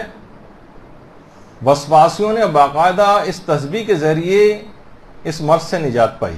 ویسے تو جس مرض کے لیے بھی اگر پڑھی جائے تو ایسی تسبیح ہے واقعتاً کہ انسان جو ہے اس کو اپنی اہمیت اس نے اس لحاظ سے کھو دی کہ ہم نے بالکل اس کو سرسری سا اس تسبیح کو لیا، اس کی فضیلت سے بھی آگاہ نہیں. تو بہرحال اس مرض سے نجات مل گئی. تو باقاعدہ اس نیت سے اس تسبیح کو پڑھا جائے یا اپنی اور نیتوں کے ساتھ اس کو بھی شامل کیا جائے کہ اس میں مرض سے نجات حاصل کر لیں. پھر ایک چیز اور علماء فرماتے ہیں کہ یہ جو مرض ہے نا شک اور وسواس کا، یہ لگنے والا مرض ہے. اس کا حل یہ ہے کہ ہم دیکھیں کچھ بہت سارے ہمارے شکی دوست ہیں، شکی سہیلیاں ہیں آپ کی، کوئی ایسے شکی افراد سے دور رہیں. شکی افراد، یہ مرض شک اور وہم یہ دوسروں سے لگنے والا، یہ خود بھی پاگل کر دیتا ہے انسان کو. جیسے کہ نا کوئی ملتا ہے کہ وہ بادشاہ جو ہے پاگل ہو گیا تھا تو طبیبوں نے کہا کہ اس سے 1 سال تک شطرنج کھیلی جائے. 1 سال تک ایک صاحب شطرنج اس سے کھیلتے رہے. 1 سال بعد بادشاہ تو ٹھیک ہو گیا لیکن وہ شخص پاگل ہو گیا کہ جو شطرنج کھیل رہا تھا. تو ان لوگوں کے ساتھ رہتے رہتے شکی افراد کے ساتھ یہ مرض آپ کے اندر بھی سرایت کر جاتا ہے. جب دیکھ رہے ہیں ہر وقت ہاتھ پاک کر رہا ہے، ہر وقت پاؤں پاک کر رہا ہے، تو آپ سوچتے ہیں کہ واقعی کہیں میں بھی تو وہیں باتھ روم سے آیا ہوں کہ میرا بھی کچھ نجس ہو گیا ہوگا، چلو میں بھی پاک کر لوں. تو یہ مرض اس طرف جاتا ہے. تو شکی افراد سے دور رہنا چاہیے. شکی افراد تو جس کہا جاتا ہے نا وہ تو اپنے سائے کے اوپر بھی شک کرتا ہے. ان کو مرض اس حد تک ہو جاتا ہے کہ وہ اپنے آپ سے بھی جو ہے اس میں بھی شک ہونے لگتا ہے ان کو. تو یہ تمام چیزیں ایسی ہیں کہ یہ ایسے افراد یہ آپ کے اندر آپ سے ملنا جلنا ان کا ہوگا تو یہ اپنا مرض آپ کے اندر لے جاتے ہیں. اب آپ کے بھی دماغ میں بھی ہر وقت ہاتھ کو پاک کرنا اور یہ سب کچھ آتا رہے گا تو یہ اس انداز سے ہوتا ہے. تو یہ ہاتھوں کو خاص طور پر ہر وقت دھونا، ہر وقت اس کو پاک کرنا، یہ عام طور پر دیکھنے میں آتا ہے کہ گھر میں کسی نہ کسی فرد کو ہوتا ہے، اس سے دوسرے کو لگتا ہے. تو شروع سے اس کا دفعہ کرنا چاہیے. آغا سیستانی بھی یہ بات فرماتے ہیں کہ دیکھیے شیطان کا کام جو ہے یہ وسوسہ ڈالنا ہے، یہ آپ کو مجبور نہیں کر سکتا. یہ بات دماغ میں رہے کہ شیطان کسی بھی کام کے لیے آپ کو مجبور نہیں کر سکتا، اس کا کام صرف وسوسہ ڈالنا. اور قرآن کی آیت بھی ہے اِنَّ کَیْدَ الشَّیطَانِ کَانَ ضَعِیفًا، شیطان کے جو مکر و فریب ہیں یہ بہت ہی کمزور ہے. یعنی انسان بہت آسانی کے ساتھ، نہ جانے لوگوں نے شیطان کے سامنے اتنی آسانی کے ساتھ ہتھیار کیسے ڈال دی. قرآن کی آیت ہے کہ اس کے مکر و فریب بہت کمزور ہیں. یعنی جتنا آپ اس کے شکوک و شبہات کو اس کے اہمیت دیتے جائیں گے گویا آپ اس کو مضبوط کر رہے ہیں. آغا سیستانی فرماتے ہیں پھر ایک فتوے میں کہ ایک طویل مدت تک اگر آپ شک پر توجہ نہ دیں تو آپ دیکھیں گے کہ بہت ہی جلد عرصے میں اپنے الفاظ میں کہہ رہا ہوں کہ آپ دیکھیں گے مہینے 2 مہینے کے اندر یہ مرض بالکل ختم ہو جائے گا. آغا سیستانی فرماتے ہیں کہ طویل عرصے تک اگر اس شک کے تقاضے کے اوپر عمل نہ کیا جائے، یعنی جو وسوسہ آ رہا ہے، شک آ رہا ہے، ایک طویل عرصے تک اس کے مطابق عمل نہ کریں. آپ بس آپ اپنا شرعی فریضہ پورا کر لیں خالی، اور اس کے بعد پھر اب جو شک اور وسوسہ ہے بالکل بے اعتنائی، جس سے میں نے کہا تھا نا اس سے پہلے کہ بالکل اس پر توجہ ہی نہ دیں. لاکھ دل کہے کہ تمہیں پاک پاؤں پاک کرنے چاہیے، ہاتھ پاک کرنا چاہیے، اپنے قوت ارادی کو کام میں نہیں پاک کریں، تو بہت ہی جلد یہ اس مرض سے چھٹکارا مل سکتا ہے. پھر اگلا طریقہ علماء بتاتے ہیں کہ شکی افراد ہر مہینے میں 3 روزے رکھیں. ایک طریقہ یہ بھی، ہر مہینے میں 3 روزے رکھنا، اس سے شک اور وسواس کی بیماری بالکل ختم ہو جاتی ہے. دیکھیے حدیث کے اندر بھی ملتا ہے کہ روزہ رکھو اور صحت پاؤ، تو یہ تو مرض ہے نا شک اور وسواس کا، اس سے بھی اس میں صحت اس کو ملے گی. خالی جسمانی بیماریاں اس سے دور نہیں ہوتی، بلکہ یہ جو اس طرح کی نفسیاتی بیماریاں، روحی بیماریاں جو اس طرح کی ہوتی ہیں، اس سے بھی انسانوں کو شفا ملتی ہے اگر انسان 3 دن روزہ رکھے. تو اگر کوئی شخص یہ 3 دن روزہ رکھے تو وسواسیوں کو اپنے شکوک ان کے سارے دور ہو جاتے ہیں. اور ہمارے چھٹے امام جعفر صادق علیہ الصلوۃ والسلام فرماتے ہیں صلی اللہ علیہ وسلم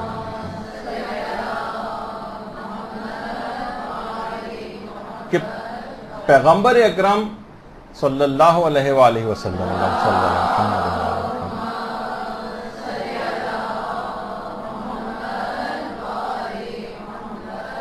پیغمبر اکرم ہر ماہ کی پہلی اور آخری جمعرات کو اور درمیانے ماہ میں بدھ کے دن روزہ رکھا کرتے تھے. ہر مہینے کی پہلی اور آخری جمعرات اور درمیانے ماہ میں بدھ کے دن. تو بڑا مجرب ہے یہ، اور خاص طور پر اگر کوئی شخص وسواسی ہے تو وہ ہر مہینے کے اندر 3 دن روزہ رکھے. اگلا طریقہ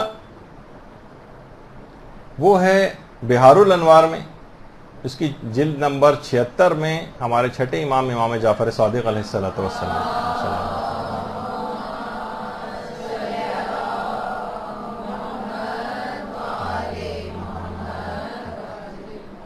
کہ پیغمبر اسلام اپنے سر کو بیری کے پتوں سے دھویا کرتے تھے، اور امام فرماتے ہیں جو بھی ایک مرتبہ بھی ایسا کرتا ہے تو 7 روز تک وسوسہ شیطانی اس سے دور ہو جاتا. 7 روز تک وسوسہ شیطانی اس سے دور ہو جائے گا. اور امام فرماتے ہیں جس سے بھی وسوسہ شیطانی 7 روز تک دور ہو جائے پھر وہ کوئی گناہ نہیں کرتا، وسوسہ شیطانی اس سے دور ہو گیا. اور امام فرماتے ہیں جو شخص بھی گناہ نہ کرے وہ داخل جنت ہوتا ہے. یعنی باقاعدہ پیغمبر اسلام بیری کے پتوں سے اپنے سر کو دھویا کرتے تھے. یعنی بیری کے پتوں کو مسل کے اس کسی بالٹی یا پانی کے اندر اس کو ملا دیں. اور اب تو بیری کے پتوں کا سفوف بھی دستیاب ہے، عام طور پر ہوتا ہے، اس کا خود ایک پاؤڈر ٹائپ کا اس کا بنا لیں اور اس کے بعد اس کو پانی کے اندر ملا کے اس سے اپنے سر کو دھویں. تو وسوسہ شیطانی 7 روز تک دور ہو جائے گا. 7 روز تک جس سے وسوسہ شیطانی دور ہوگا وہ کوئی گناہ نہیں کرے گا تو انشاءاللہ داخل جنت ہوگا. اور اس کے اندر ایک خصوصیت اور بھی ہے کہ یہ غم اور ڈپریشن کا جو مرض ہے یہ بھی دور کرتا ہے. باقاعدہ کہ پیغمبر اسلام جب بھی غمگین ہوتے تھے اور پریشان ہوتے تھے تو جبریل امین آتے تھے اور حکم خدا آ کر بتاتے تھے کہ پیغمبر آپ بیری کے پتوں سے اپنے سر کو دھوئیں. اس سے پیغمبر کا حزن و ملال، غم، ڈپریشن جو لوگوں کو اس لحاظ سے ہوتا ہے، جو اپنے الفاظ میں کہہ رہا ہوں، وہ زائل ہو جاتا تھا. تو اس کی بڑی تاکید آئی بیری کے پتوں میں واقعی ایسی کیا چیز ہے، اس کے متعلق تحقیق ہونی چاہیے. یہاں تک کہ آپ دیکھتے ہیں کہ بیری کے پتوں سے مردوں کو نہلایا بھی جاتا ہے. ٹھیک ہے. تو 3 جو غسل ہیں اس کے اندر سے ایک بیری کے پتوں کا غسل بھی، اور یہ واجبات میں سے. تو حتیٰ کہ ایک اگر اتنی دستیاب نہ ہو تو اتنی زیادہ نہ ہو کہ وہ پانی مضاف ہو جائے، لیکن جتنی بھی ہو سکے، جتنی کم سے کم مقدار بھی مل سکے، اس کو استعمال کرنا چاہیے غسل میں. تو ایک تو ہو گئی یہ چیز. پھر اس کے بعد کچھ کھانے کی چیزیں ایسی ہیں کہ جسے شک اور وسواس دور ہوتے ہیں. ان میں ایک سر فہرست ہے انار. یہ بھی ہمارے چھٹے امام جعفر صادق علیہ الصلوۃ والسلام فرماتے ہیں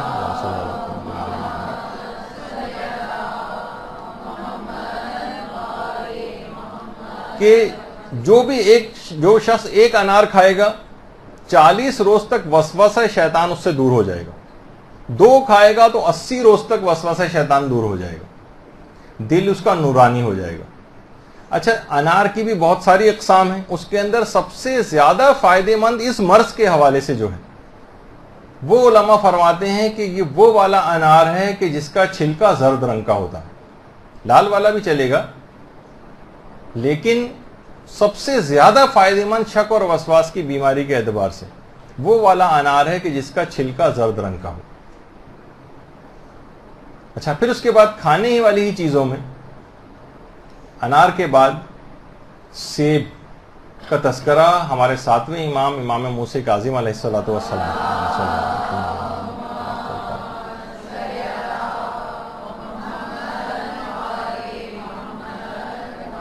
فرماتے ہیں کہ 3 چیزیں ایسی ہیں جو کہ یعنی جن کی فائدے جو کہ بہت زیادہ فائدے مند ہیں.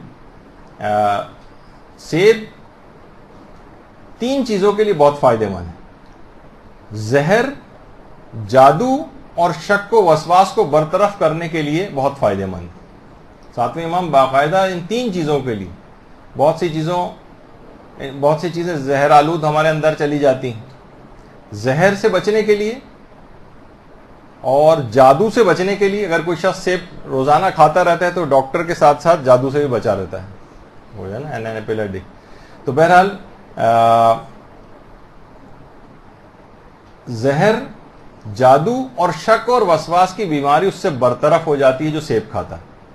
اور چھٹے امام تو یہاں تک جملہ ارشاد فرماتے تھے کہ اگر بیماروں کو پتہ چل جائے کہ سیب کے کیا خواص ہیں تو وہ اپنا علاج سیب ہی کے ذریعے کریں. سیب جو ہماری میڈیکل سائنس بعض اوقات اس کو یعنی اپنے طور پہ تو فائدہ مند سمجھتی ہے، لیکن بہت سارے اور پھلوں سے اگر اس کا مقابلہ کرتے ہیں تو کچھ اور پھلوں کا نام لیتے ہیں. مثلا امرود زیادہ فائدہ مند اس کے مقابلے میں سمجھا جاتا ہے. لیکن امام فرماتے ہیں کہ اگر بیماروں کو پتہ چل جائے تو اپنے بیماریوں کا علاج فقط سیب سے کریں. اچھا، اس کے بعد ایک چیز اور ہے جو خواتین کے اعتبار سے کافی اہم ہے اور اس سے بھی اس مرض میں بڑا فائدہ ملتا ہے، اور وہ ہے مہندی کا استعمال کرنا. خواتین کے لیے البتہ جب وہ مہندی لگائیں گی تو اس کا جو رنگ آئے گا اس میں حجاب کے اعتبار سے نامحرم سے اس کو چھپانا ہوگا. اچھا، ہاتھ میں لگائیں گی تو یہ بڑا مسئلہ ہوتا ہے کہ کس طرح سے ہر وقت دستانے پہن کے یا چادر کے اندر ہاتھ رکھنا مشکل ہوتا ہے. تو پھر وہ یہ کریں کہ پاؤں میں اپنے لگائیں، پاؤں کے تلوے وغیرہ میں. اور ظاہر ہے کہ پاؤں کے تلوے موزے وغیرہ پہنتی ہیں نامحرم کے سامنے جاتے ہو تو واجب ہے پہننا، اپنے پاؤں کو چھپانا واجب ہے. تو اس لحاظ سے ان کو مہندی کا فائدہ بھی مل جائے گا اور حجاب والا مسئلہ بھی ان کا حل ہو جائے گا. تو روایت میں یہاں تک یہ بات آئی ہے کہ پروردگار عالم نے جتنے بھی درخت اور پودے پیدا کیے ان میں سب سے زیادہ ہینا کے پودے سے پروردگار محبت کرتا ہے. یعنی ہینا یعنی یہی مہندی کا جو درخت یا پودا ہوتا ہے. البتہ روایت میں 2 خواتین کے لیے اب میں فتاوی کے اس کے بحث کے اندر نہیں جا رہا، جو روایت کے اندر بہرحال بات آئی ہے کہ دو طرح کی خواتین کے لیے کچھ دنوں کے لیے مہندی کا استعمال مکروہ ہو جاتا ہے، جن میں ایک تو جنب خواتین یا مرد حضرات بھی اس میں ہو سکتے ہیں، اور ایک حالت حیض میں جو عورت ہو، اور ایک اور عورت ہے کہ جس کے ہاں بچے کی ابھی ولادت ہوئی، وہ عورت 10 روز تک ہینا استعمال نہ کرے۔ ایک روایت میں یہ بھی بات آئی، اس سے خطرہ یہ ہے کہ وسوسہ شیطانی پیدا ہوگا، اس عورت کے اندر وسوسہ شیطانی پیدا ہوگا۔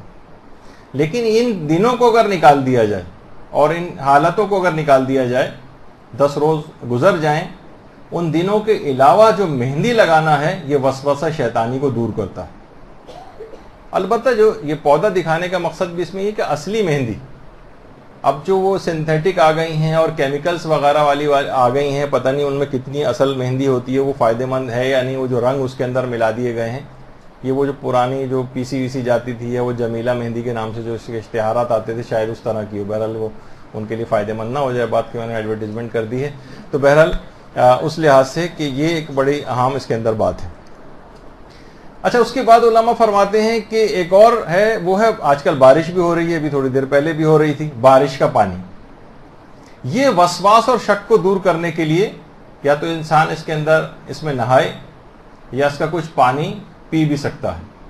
کچھ علماء نے کچھ خاص سورے بھی اس کے اندر ذکر کیے، اس میں الحمد ہے کا سورہ ہے اور چاروں قل وغیرہ اس کے اندر ہیں، اور باقاعدہ ایک روایت حضرت امیر المومنین علیہ الصلوۃ والسلام سے بھی ہے، صلی اللہ علیہ محمد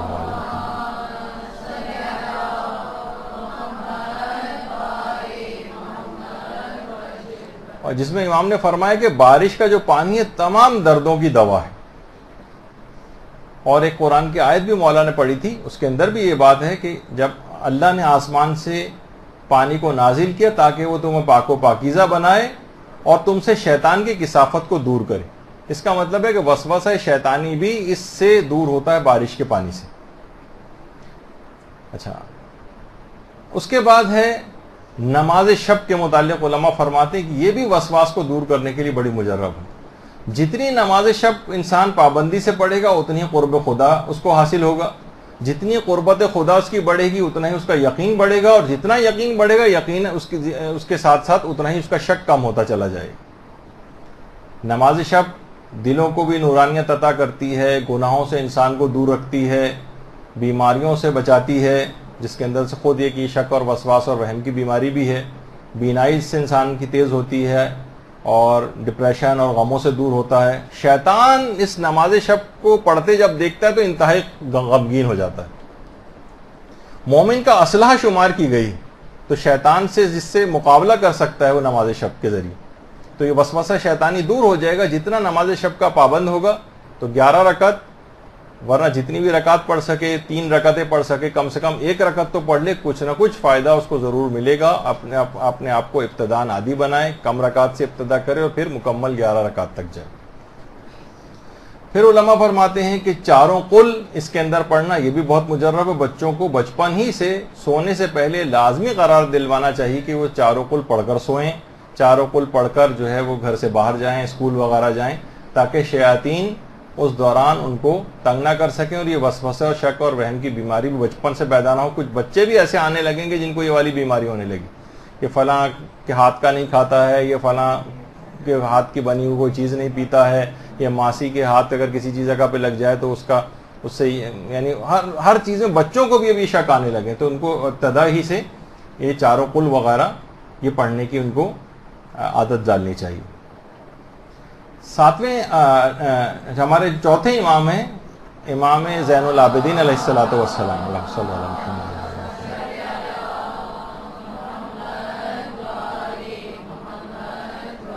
مناجات 15 جو ہیں امام کی، اس میں جو 7ویں مناجات ہے جس کا نام ہے مناجات مطیعین، بہار الانوار کی 94 جلد میں بھی ہے، اور مناجات 15 تو مفاتی کے اندر موجود ہیں، جس میں امام فرماتے ہیں دعا ہے باقاعدہ کہ اگر یہ مناجات مطیعین پڑھے تو اس سے بھی شک اور وسواس اور وہم کی بیماری دور ہوتی، جس میں الفاظ بھی یہی ہیں کہ پروردگار میرے باطن میں حق کو ثابت فرما کیونکہ شکوک اور ظن یہ فتنوں کو ایجاد کرنے والی، یعنی باقاعدہ امام نے یعنی ہماری تعلیم کے لیے شکوک کو برطرف کرنے کی باقاعدہ دعا جو ہے وہ مانگی کہ شکوک کو برطرف فرما، یہ جو ظن ہماری یہ فتنوں کو ایجاد کرنے والی چیز ہے۔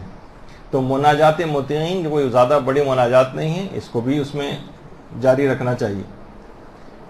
اور ایک ذکر اور ہے کہ جو کہ اس پہ اگر مداومت ہو جائے، ایک تو اس کا پہلا پارٹ خود ہی لا حول ولا قوت الا باللہ، وہ تو آپ نے ابھی حوقلہ وہ سنا بھی کہ یہ بہت مجرب ہے، اس کو بھی اگر اس دعا کے ساتھ ملا دیں، اصل دعا توکلت علی الحی الذی لا یموت سے شروع ہوتی ہے، آپ کو جو تعقیبات نماز ہیں اس کے اندر تعقیبات نماز میں بھی یہ والی دعا مل جائے گی۔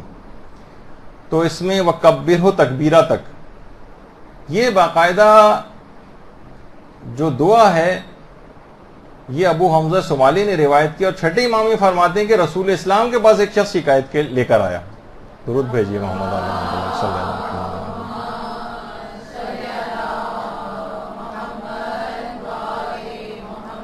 اور پیغمبر اسلام سے آ کر اس نے دو شکایات کی تھی کہ یا رسول اللہ، ایک تو میں شدت وسوسہ، یعنی میں بہت شکی ہوں، بہت وسواسی ہوں، میری مدد کریں کہ میں کیا کروں، اور دوسرا ہے کہ میں قرض دار ہوں، عیالدار بھی ہوں، محتاج ہو گیا ہوں، اس رزق کی تنگی سے کیسے میں اپنا دامن بچاؤں۔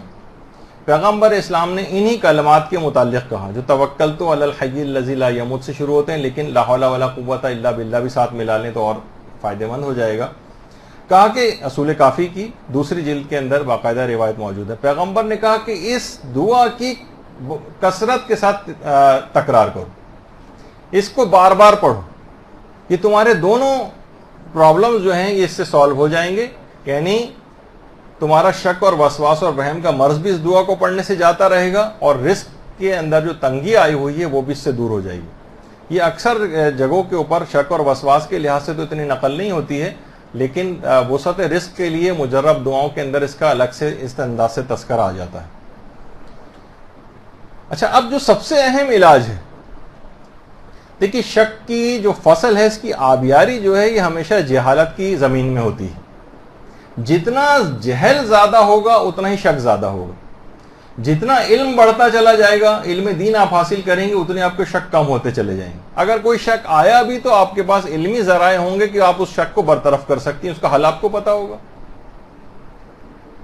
فوراً ہی آپ علاج کر لیں گی۔ یہ شک اور وہم اسی جہالت ہی کے انڈے بچے ہیں، یہ اسی سے کی پیداوار ہیں، اسی سے ہی نکلتے ہیں۔ تو کتنے دیکھیے مسائل ایسے ہیں، لوگ کہتے ہیں کہ جناب ہمارا بس ہر وقت کتنے شکی آتے ہیں، ہر وقت وضو ٹوٹتا رہتا ہے، ہم کیسے نماز پڑھیں؟ بھائی یہ کیسے ممکن ہے کہ کسی شخص کو کوئی گیس کا اتنا مریض ہو کہ ہم اس سے کہیں کہ بھائی اپنی واجب نماز جو کہ 4 رکعتی نماز 2 منٹ میں پڑھی جا سکتی ہے، 2 منٹ میں بھی تمہارا وضو نہیں رہتا، یہ تو ممکن ہی نہیں ہے۔ اکثر تو میں نے وسواسیوں کو مذاق میں کہا بھی کہ اتنی گیس کا پرابلم اگر اتنے سارے افراد کو، تو پاکستان کا تو یہ والا کرائسس ختم ہی ہو جانا چاہیے یہاں پہ، جو گیس کے ہر وقت یہاں پہ لوڈ شیڈنگ اور سب ہوتی رہتی۔ خیر، تو 1-2 منٹ بھی وضو رہنا ممکن نہیں، یہ کیسا، یعنی اس کے وہم، یہ صرف وہم ہے، اس کا کوئی اس میں توجہ نہیں کرنی چاہیے۔ باقاعدہ روایت کے اندر یہ کہ شیطان ایسی آوازیں نکالتا ہے جس سے وہ سمجھتا ہے کہ میرا وضو ٹوٹ گیا۔ تو باقاعدہ کسی شخص نے آ کر امام سے کہا بھی تھا کہ مولا وہ فلاں شخص جو ہے اچھا بھلا عاقل ہے لیکن بار بار نماز پڑھتا ہے، بار بار وضو کرنے جاتا ہے۔ تو امام نے فرمایا وہ کب عاقل ہے؟ وہ جبکہ وہ شیطان کی پیروی کرتا ہے۔ شیطان کی پیروی کرنے والا کبھی عاقل تھوڑی ہو سکتا ہے۔ باقاعدہ اس کو روایت کے اندر نفخ الشیطان بھی کہا گیا، یعنی شیطان اس قسم کی آوازیں نکالتا ہے جس سے اس کو ریا خارج ہونے کا شک ہوتا ہے۔ جب تک اس کو یقین نہ ہو کہ میرا وضو ٹوٹ گیا تب تک وضو کو باقی سمجھے۔ ایسے افراد کے لیے زیادہ بہتر ہے کہ اپنی نمازوں کو مختصر بھی پڑھیں، 2 منٹ کے اندر صرف واجبات پہ اکتفا کریں، اس میں شک اتنا نہیں ہوگا، اور فوراً بس اس نماز کو گزار لیں۔ اچھا، اسی طریقے سے بہت سارے افراد ہیں وضو اور غسل کے اندر پانی کو بہانے کا، کہ پانی پہنچا نہیں پہنچا، غسل کیے چلے جا رہے ہیں وضو کے اندر۔ دیکھیے وہ میں پہلی دفعہ بھی بات آئی تھی کہ وضو کے لیے مستحبات میں سے ہے کہ پانی 1 مد ہو، یعنی 3 پاؤ، اور غسل کے لیے پانی 1 سا ہو، یعنی 3 کلو یا 3 لیٹر کے برابر، یعنی اس کے کم و بیش آگے پیچھے۔ تو باقاعدہ علماء اس کی پریکٹس، محسن قرائتی نے باقاعدہ ایک درس کے اندر گلاس جو کہ آدھے سے بھی کم بھرا ہوا تھا، کہا اس میں بھی اکثر مستحبات کے ساتھ وضو کرنا ممکن. لوگ کہیں گے بھائی کیسے ممکن ہے؟ خود ہمارے استاد محترم کہتے ہیں میں 3 گلاس پانی سے جو غسل کر کے دکھا سکتا ہوں کسی کو. تو بہرحال یعنی مقصد کہنے کا یہ کہ ہم بہت ہی زیادہ اسراف اور شک اور وسواس کی بنا پر پانی اسراف کے اندر بہت زیادہ خرچ کرتے ہیں. تو دیکھیں علماء یہ بھی بات بیان فرماتے ہیں کہ دیکھیں پیغمبر اکرم 1 سا پانی سے غسل کیا کرتے تھے، یعنی جو مستحبات ہیں پیغمبر اس پہ بھی عمل کرتے ہوں گے اور خود غسل کے مستحبات پہ بھی عمل کرتے ہوں گے، جس میں ہر عضو کو 3 مرتبہ دھونا بھی ہے. تو اس کا مطلب یہ ہے کہ ممکن ہے نا کہ پیغمبر اتنا زیادہ کہ جب مستحبات پہ بھی عمل کر رہے ہیں اور وضو میں یہ بھی مستحب ہے کہ پانی 1 سا ہو یعنی 3 لیٹر ہو، تو 3 لیٹر پانی کے اندر پیغمبر 3 مرتبہ بھی عضو کو دھوتے ہوں گے. علماء نے کہا کہ جب میں مستحبات پر عمل کرتے تھے. تو علماء جب بھی کوشش یہ کرتے ہیں، اکثر ہم نے علماء کو دیکھا کہ باقاعدہ پورا نل کھول کر پانی مسلسل بہ رہا، اس طرح سے کبھی وضو نہیں کرتے. عام طور پہ کوئی نہ کوئی برتن میں انسان کرے تو کم سے کم پانی خرچ ہوتا ہے. آغا خوئی کو بھی اگر امام خمینی آپ نے دیکھا، اب آغا خوئی وہ بھی برتن رکھ کر اس انداز سے وضو کیا کرتے تھے تاکہ پانی میں اسراف نہ ہو اور اس میں کوئی شک اور وسواس اور وہم بھی جو ہے نہ آئے. اچھا، بہت سارے افراد کہتے ہیں کہ جناب یہ تو ہم ناپیں کیسے؟ تو انہوں نے خود اس کے اندر 3 لیٹر پانی لے کے اور اس کے اوپر شاور کی جگہ کے اوپر لگایا کہ اس سے جناب اتنے بھی یہ بھی وسوسے کی طرف چلا جائے گا معاملہ کہ اتنی زیادہ آپ کو وہاں پہ کوئی ناپ تول کا اشاری نظام رکھ کے ترازو رکھا ہوا ہے، اس پہ 3 کلو آپ ناپ رہے ہیں، 3 لیٹر ناپ رہے ہیں، اس کی کوئی کرنے کی ضرورت نہیں ہے. بس ایک اندازہ ہو کہ زیادہ پانی اس میں خرچ نہ ہو، اور یہ بالٹی ہے اس سے اگر انسان نہا رہا ہے تو اس میں بھی اندازہ کر سکتا ہے، اور اگر شاور وغیرہ سے بھی نہا رہا ہے تو ایک اندازہ. بس یہ کہ اسراف کی حد تک کہ جو کھلا رہتا ہے بالکل اور پوری ٹنکی اس میں ختم ہو جاتی، یہ والی چیز نہ کریں.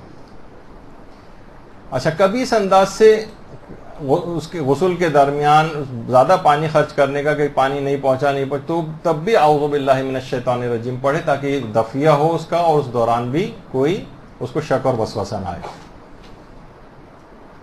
اچھا، اب ایک طریقہ اور بھی، بلکہ یہ تو میں اکثر ایسے افراد کو مذاق میں کہتا ہوں، لیکن ہے وہ طریقہ بڑا مجرب. وہ یہ کہ جو بھی کوئی اس طرح کا وسواسی اور شکی ہو، اب تک تجربہ یہی ہے کہ اسے 1 مرتبہ حج پہ بھیج دیا جائے. حج پہ جب یہ وہاں سے آئے گا، اس کے اکثر شکوک بالکل برطرف ہو چکے ہوں.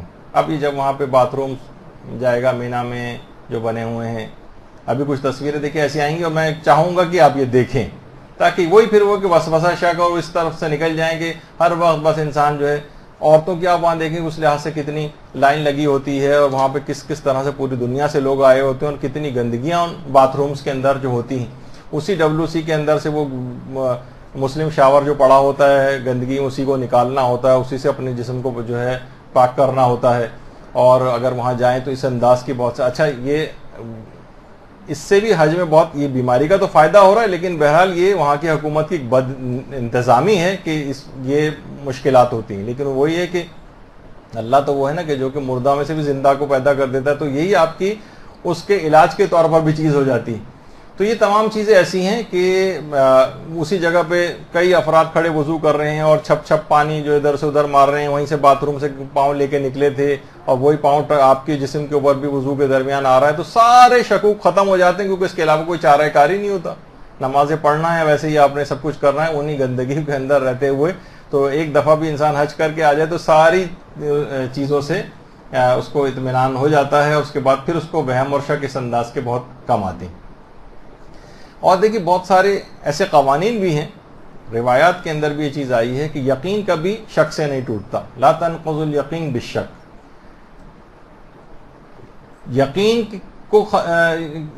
یقین کبھی شک سے نہیں ٹوٹتا، اس کے لیے ایک اور یقین ہونا چاہیے. یعنی اگر آپ کو پچھلی کوئی حالت اپنی پتہ ہے تو آپ سمجھیں کہ وہی پاکیزگی کی حالت اب بھی میری برقرار ہے.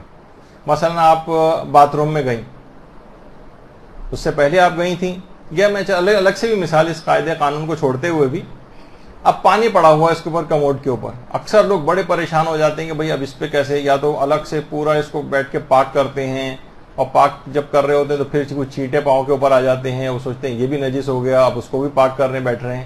تو ایک عجیب سما وہاں پر ہو جاتا ہے. اب آپ خود اپنے آپ سے سوال کریں کہ یہ جو پانی کے قطرات نظر آ رہے ہیں کیا یہ کوئی نجاست ہے؟ یقین سے آپ کہہ سکتی ہیں، قسم کھا سکتی ہیں آپ کی نجس چیز ہے؟ ٹھیک ہے، کوئی شخص ابھی اس کو استعمال کر کے گیا ہے باتھ روم سے، آپ کے سامنے باہر نکلا ہے، آپ کو کیا پتا کہ یہ عام پانی ہے یہ کوئی نجاست؟ آپ اسی کے اوپر بیٹھ جائیے. اب آپ کہیں گے نہیں ہمارا دل نہیں مانتا، پھر دیکھیں پھر اس طرف، پھر اس کا مطلب شک اور وسواس کی بیماری کی طرف آپ جائیں گے.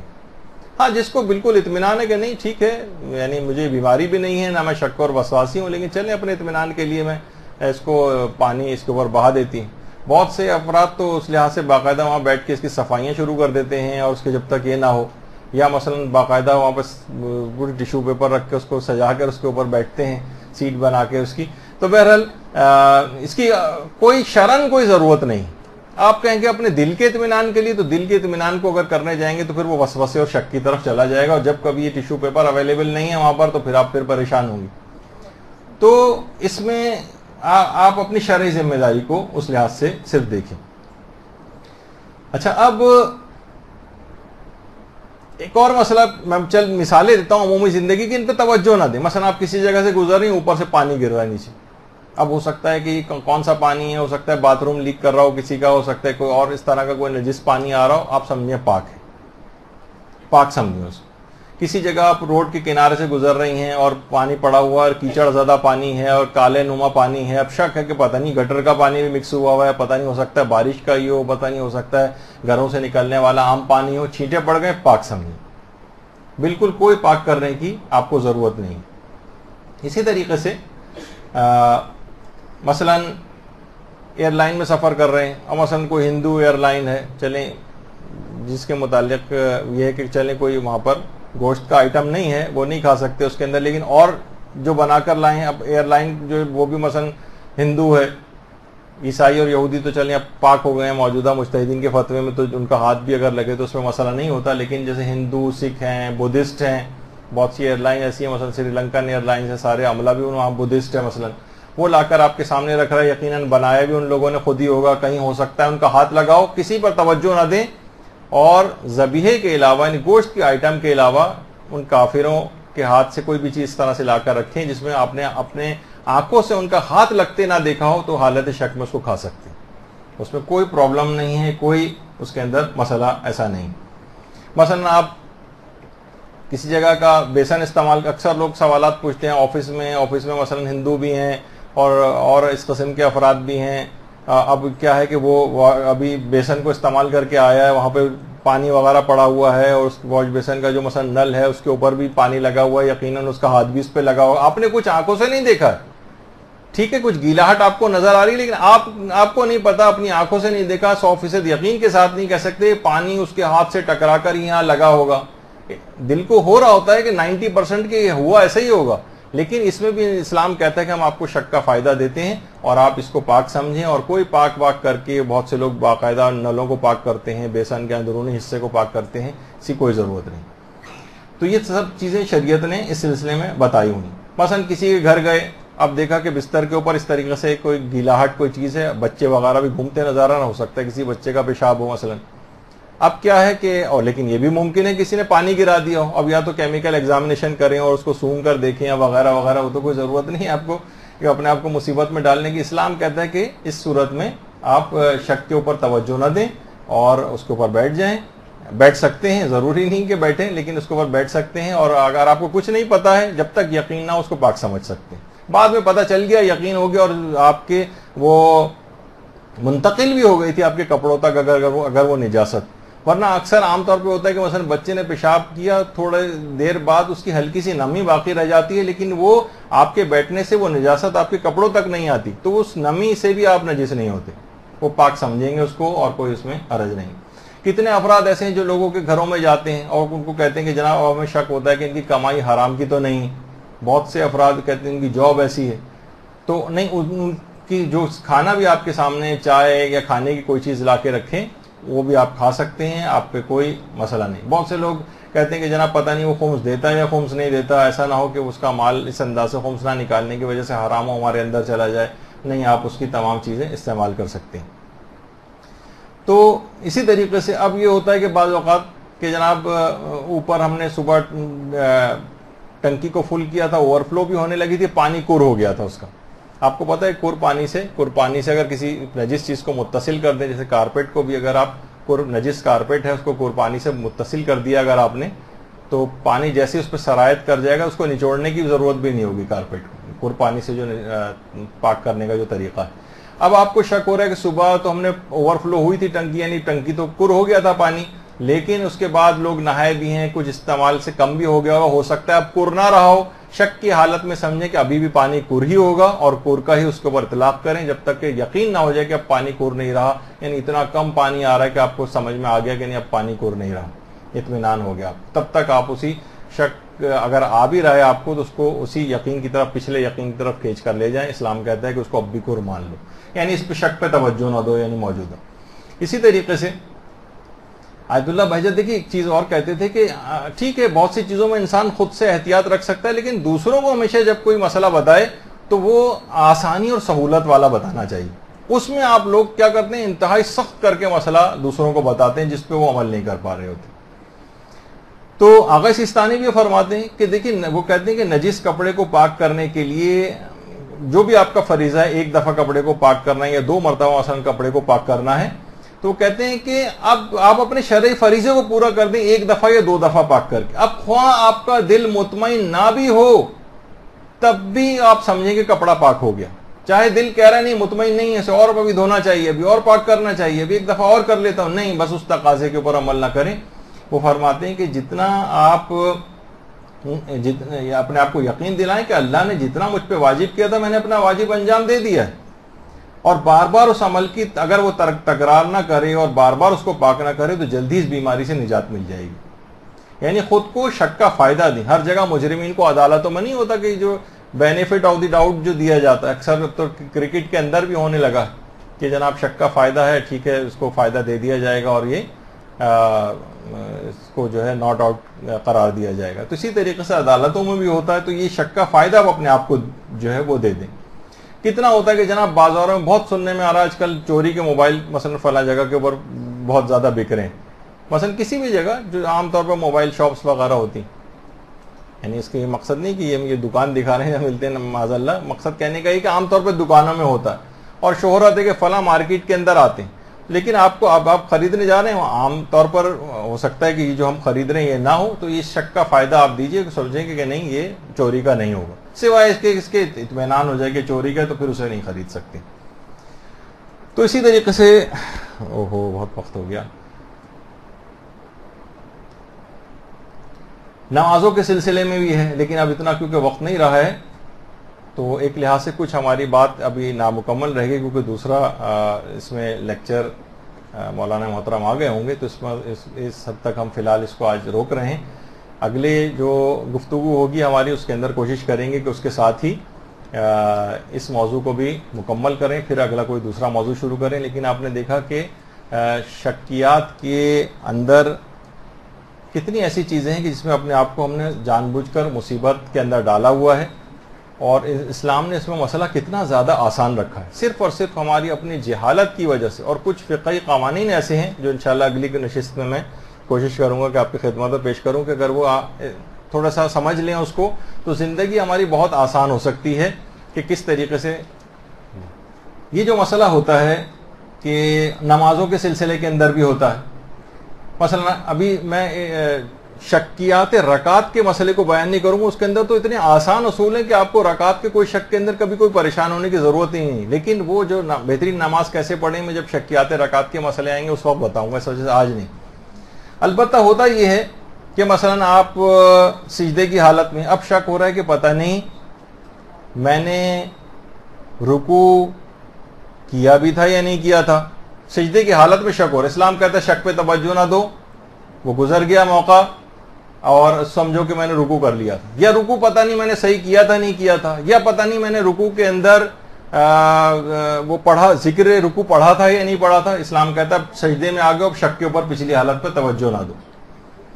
اچھا, اسی طریقے سے بعض اوقات یہ ہوتا ہے کہ آپ رکوع کی حالت میں اور آپ کو قیام کی پچھلی حالت میں شک ہو رہا ہوتا ہے, پتہ نہیں میں نے الحمد کے بعد دوسرا سورہ پڑھا تھا یا نہیں پڑھا تھا. آپ سمجھیں گے پڑھ لیا تھا, شک پہ توجہ نہ دیں. یعنی فقہی طور پر آپ کو اگر علم ہے کہ مجھے اس موقع پر کیا کرنا ہے تو آپ آرام سے اپنے علم کے ذریعے اس شکوک کو برطرف کر سکتی ہیں. پتہ نہیں میں نے سورہ صحیح پڑھا تھا یا نہیں پڑھا تھا, پتہ نہیں دوسرا سورہ پڑھا تھا یا نہیں پڑھا تھا, پتہ نہیں الحمد اور دوسرا سورہ پڑھا تھا یا نہیں پڑھا تھا. تو یہ تمام چیزیں ایسی ہیں کہ آپ کو اگر فقہی قوانین پتہ ہیں, باقاعدہ اس موضوع پر کتاب بھی لکھی گئی ہے, قیام کی حالت میں بھی ہوتا ہے شک. زندگی آسان در سایہ اصول فقہ, یعنی اگر اصول فقہ کے کچھ قوانین آپ کو پتہ چل جائیں تو آپ کی زندگی بہت آسان ہو جاتی, یعنی آپ کو اس میں پتہ چل جاتا ہے. اب میں اس کی تشریح تو نہیں کروں گا, لیکن بہت سارے اصول فقہ کے قوانین ہیں, اصالۃ الحلیہ اور اصالۃ الاباحہ, اصالۃ الطہارہ اور اصالۃ الصحہ اور قانون فراغ و تجاوز. ابھی جو آپ سن رہی تھی نا کہ آگے بڑھ گئے ہیں, پچھلے عمل کے متعلق شک ہو رہا ہے یا عمل کو ختم کرنے کے بعد شک ہو رہا ہے, تو یہ فراغ و تجاوز کے قوانین وہاں کام آتے ہیں. اصالۃ البراء یہ بہت زیادہ کام آنے والا مسئلہ ہے. اصل استصحاب پچھلی حالت کو لے کر آنا, ابھی جو کر پانی کی جو میں نے مثال دی تھی وہ اصل استصحاب کے قانون سے ہی دی تھی کہ پہلے مثلا صبح کو ہم نے وضو کیا تھا, اب شک ہو رہا ہے کہ وضو ٹوٹا یا نہیں ٹوٹا, اس شک پہ توجہ نہ دو, سوچو کہ ابھی بھی وضو چل رہا ہے. لوگ کتنا سوال پوچھتے ہیں کہ ہم نے مثلا ظہر کے لیے وضو کیا تھا, اب 4 گھنٹے بعد ہمیں مغربین پڑھنی پڑی, تو وہی وضو کنٹینیو سمجھیں اس کو, کیونکہ ہمیں تو یاد نہیں آ رہا کہ وضو ٹوٹا یا نہیں ٹوٹا, تو کیا دوبارہ کرنا پڑے گا. اس شک پہ توجہ نہ دیں ٹوٹا یا نہیں, سوچیں کہ ابھی تک وہی وضو برقرار ہے. اسی طریقے سے مثلا رمضان کے متعلق اچھا کچھ چیزیں ایسی جس میں آپ کو توجہ دینی پڑے گی, یعنی ابھی تک تو یہ آپ سنتی آ رہی تھی کہ شکوک کے اوپر توجہ نہ دیں, اور کچھ میں توجہ دینی ہے. مثلا رمضان میں شک ہو رہا ہے کہ افطار کا وقت ہوا یا نہیں ہوا, تو اب یہ نہیں کر سکتے کہ توجہ نہ دو اور افطار کرو, نہیں, اب شک پہ توجہ دینی پڑے. جب تک یقین نہ ہو جائے کہ افطار کا وقت ہو گیا ہے, نہیں آپ اس کو کھول سکتے ہیں روزے کو. اسی طریقے سے کافر ملک سے جو ذبیحے آتے ہیں, جب تک اطمینان نہ ہو, یقین نہ ہو کہ اس کو شرعی طریقے سے ذبح کیا ہے, مسلمان نے ذبح کیا ہے, تب تک اس کو حالت شک میں نہیں کھا سکتے. دیکھا جو لوگ کہتے ہیں اس کے اوپر لکھا ہوتا ہے کہ مثلا حلال, وہ لکھا ہونا بھی کافی نہیں جب تک کہ آپ کو یقین اور اطمینان نہ ہو کہ اسے مسلمان نے ذبح کیا, اور وہ جانور خود بھی حلال ہونا چاہیے. اسی طرح لیکن یہ چیز یعنی وہاں تو شک کی پرواہ کرنی ہے, لیکن اس شک کی پرواہ مسلمان ملک میں نہیں کرنی. مثلا آپ گوشت خریدنے جا رہی ہیں, اب آپ کو کیا پتا کہ اس نے شرائط کی پابندی کی تھی یا نہیں کی تھی. گوشت تو لٹکا ہوا ہے, ہم خرید کے لا رہے ہیں, پتہ نہیں اس نے قبلہ رخ جانور کو کیا تھا یا نہیں, پتہ نہیں اس نے بسم اللہ پڑھی تھی یا نہیں, پتہ نہیں اس نے 4 رگیں کاٹی تھی یا نہیں, پتہ نہیں ذابح جو ہے مسلمان تھا بھی یا نہیں, ہو سکتا ہے کوئی ہندو وغیرہ نے کر دیا ہو. مسلمان ملک کے اندر اس طرح کے کوئی بھی شکائن پہ کوئی توجہ نہ دیں اور اس کو آپ حلال سمجھیں.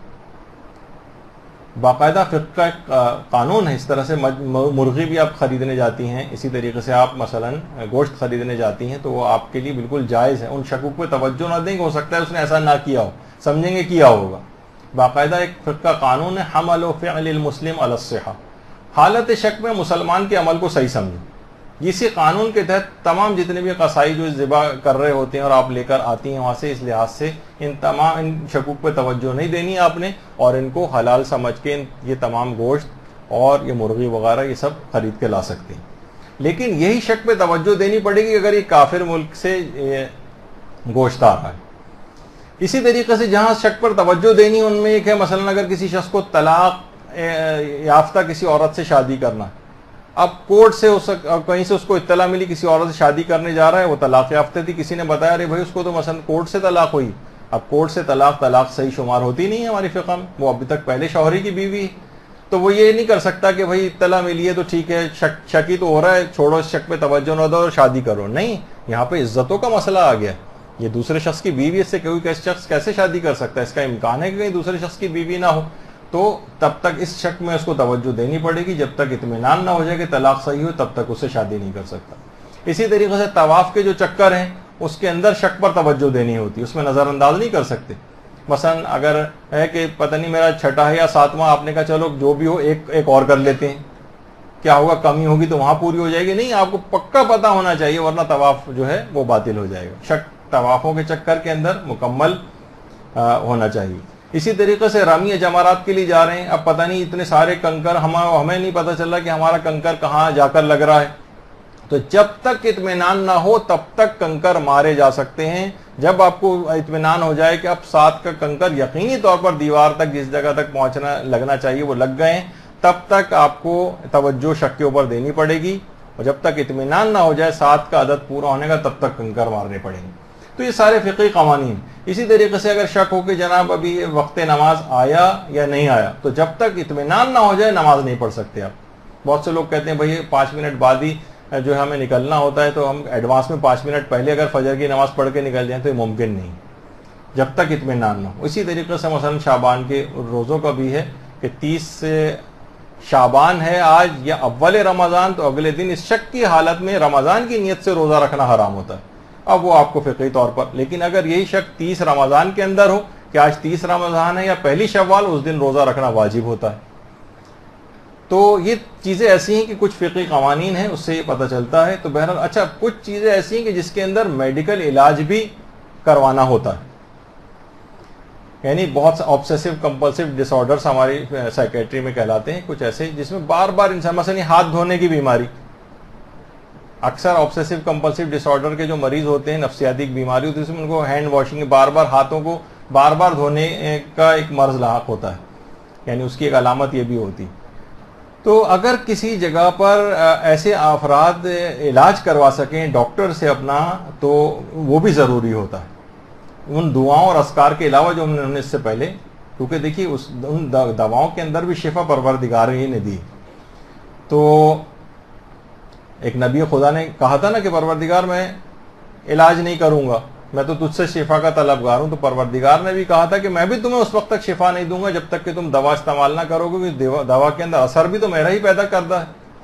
تو اسی طریقے سے جب ضرورت پیش آتی تھی تو ائمہ معصومین خود بھی جاتے تھے. جب امیر المومنین علیہ الصلوۃ والسلام, اللہم صلی علی محمد وعلی محمد,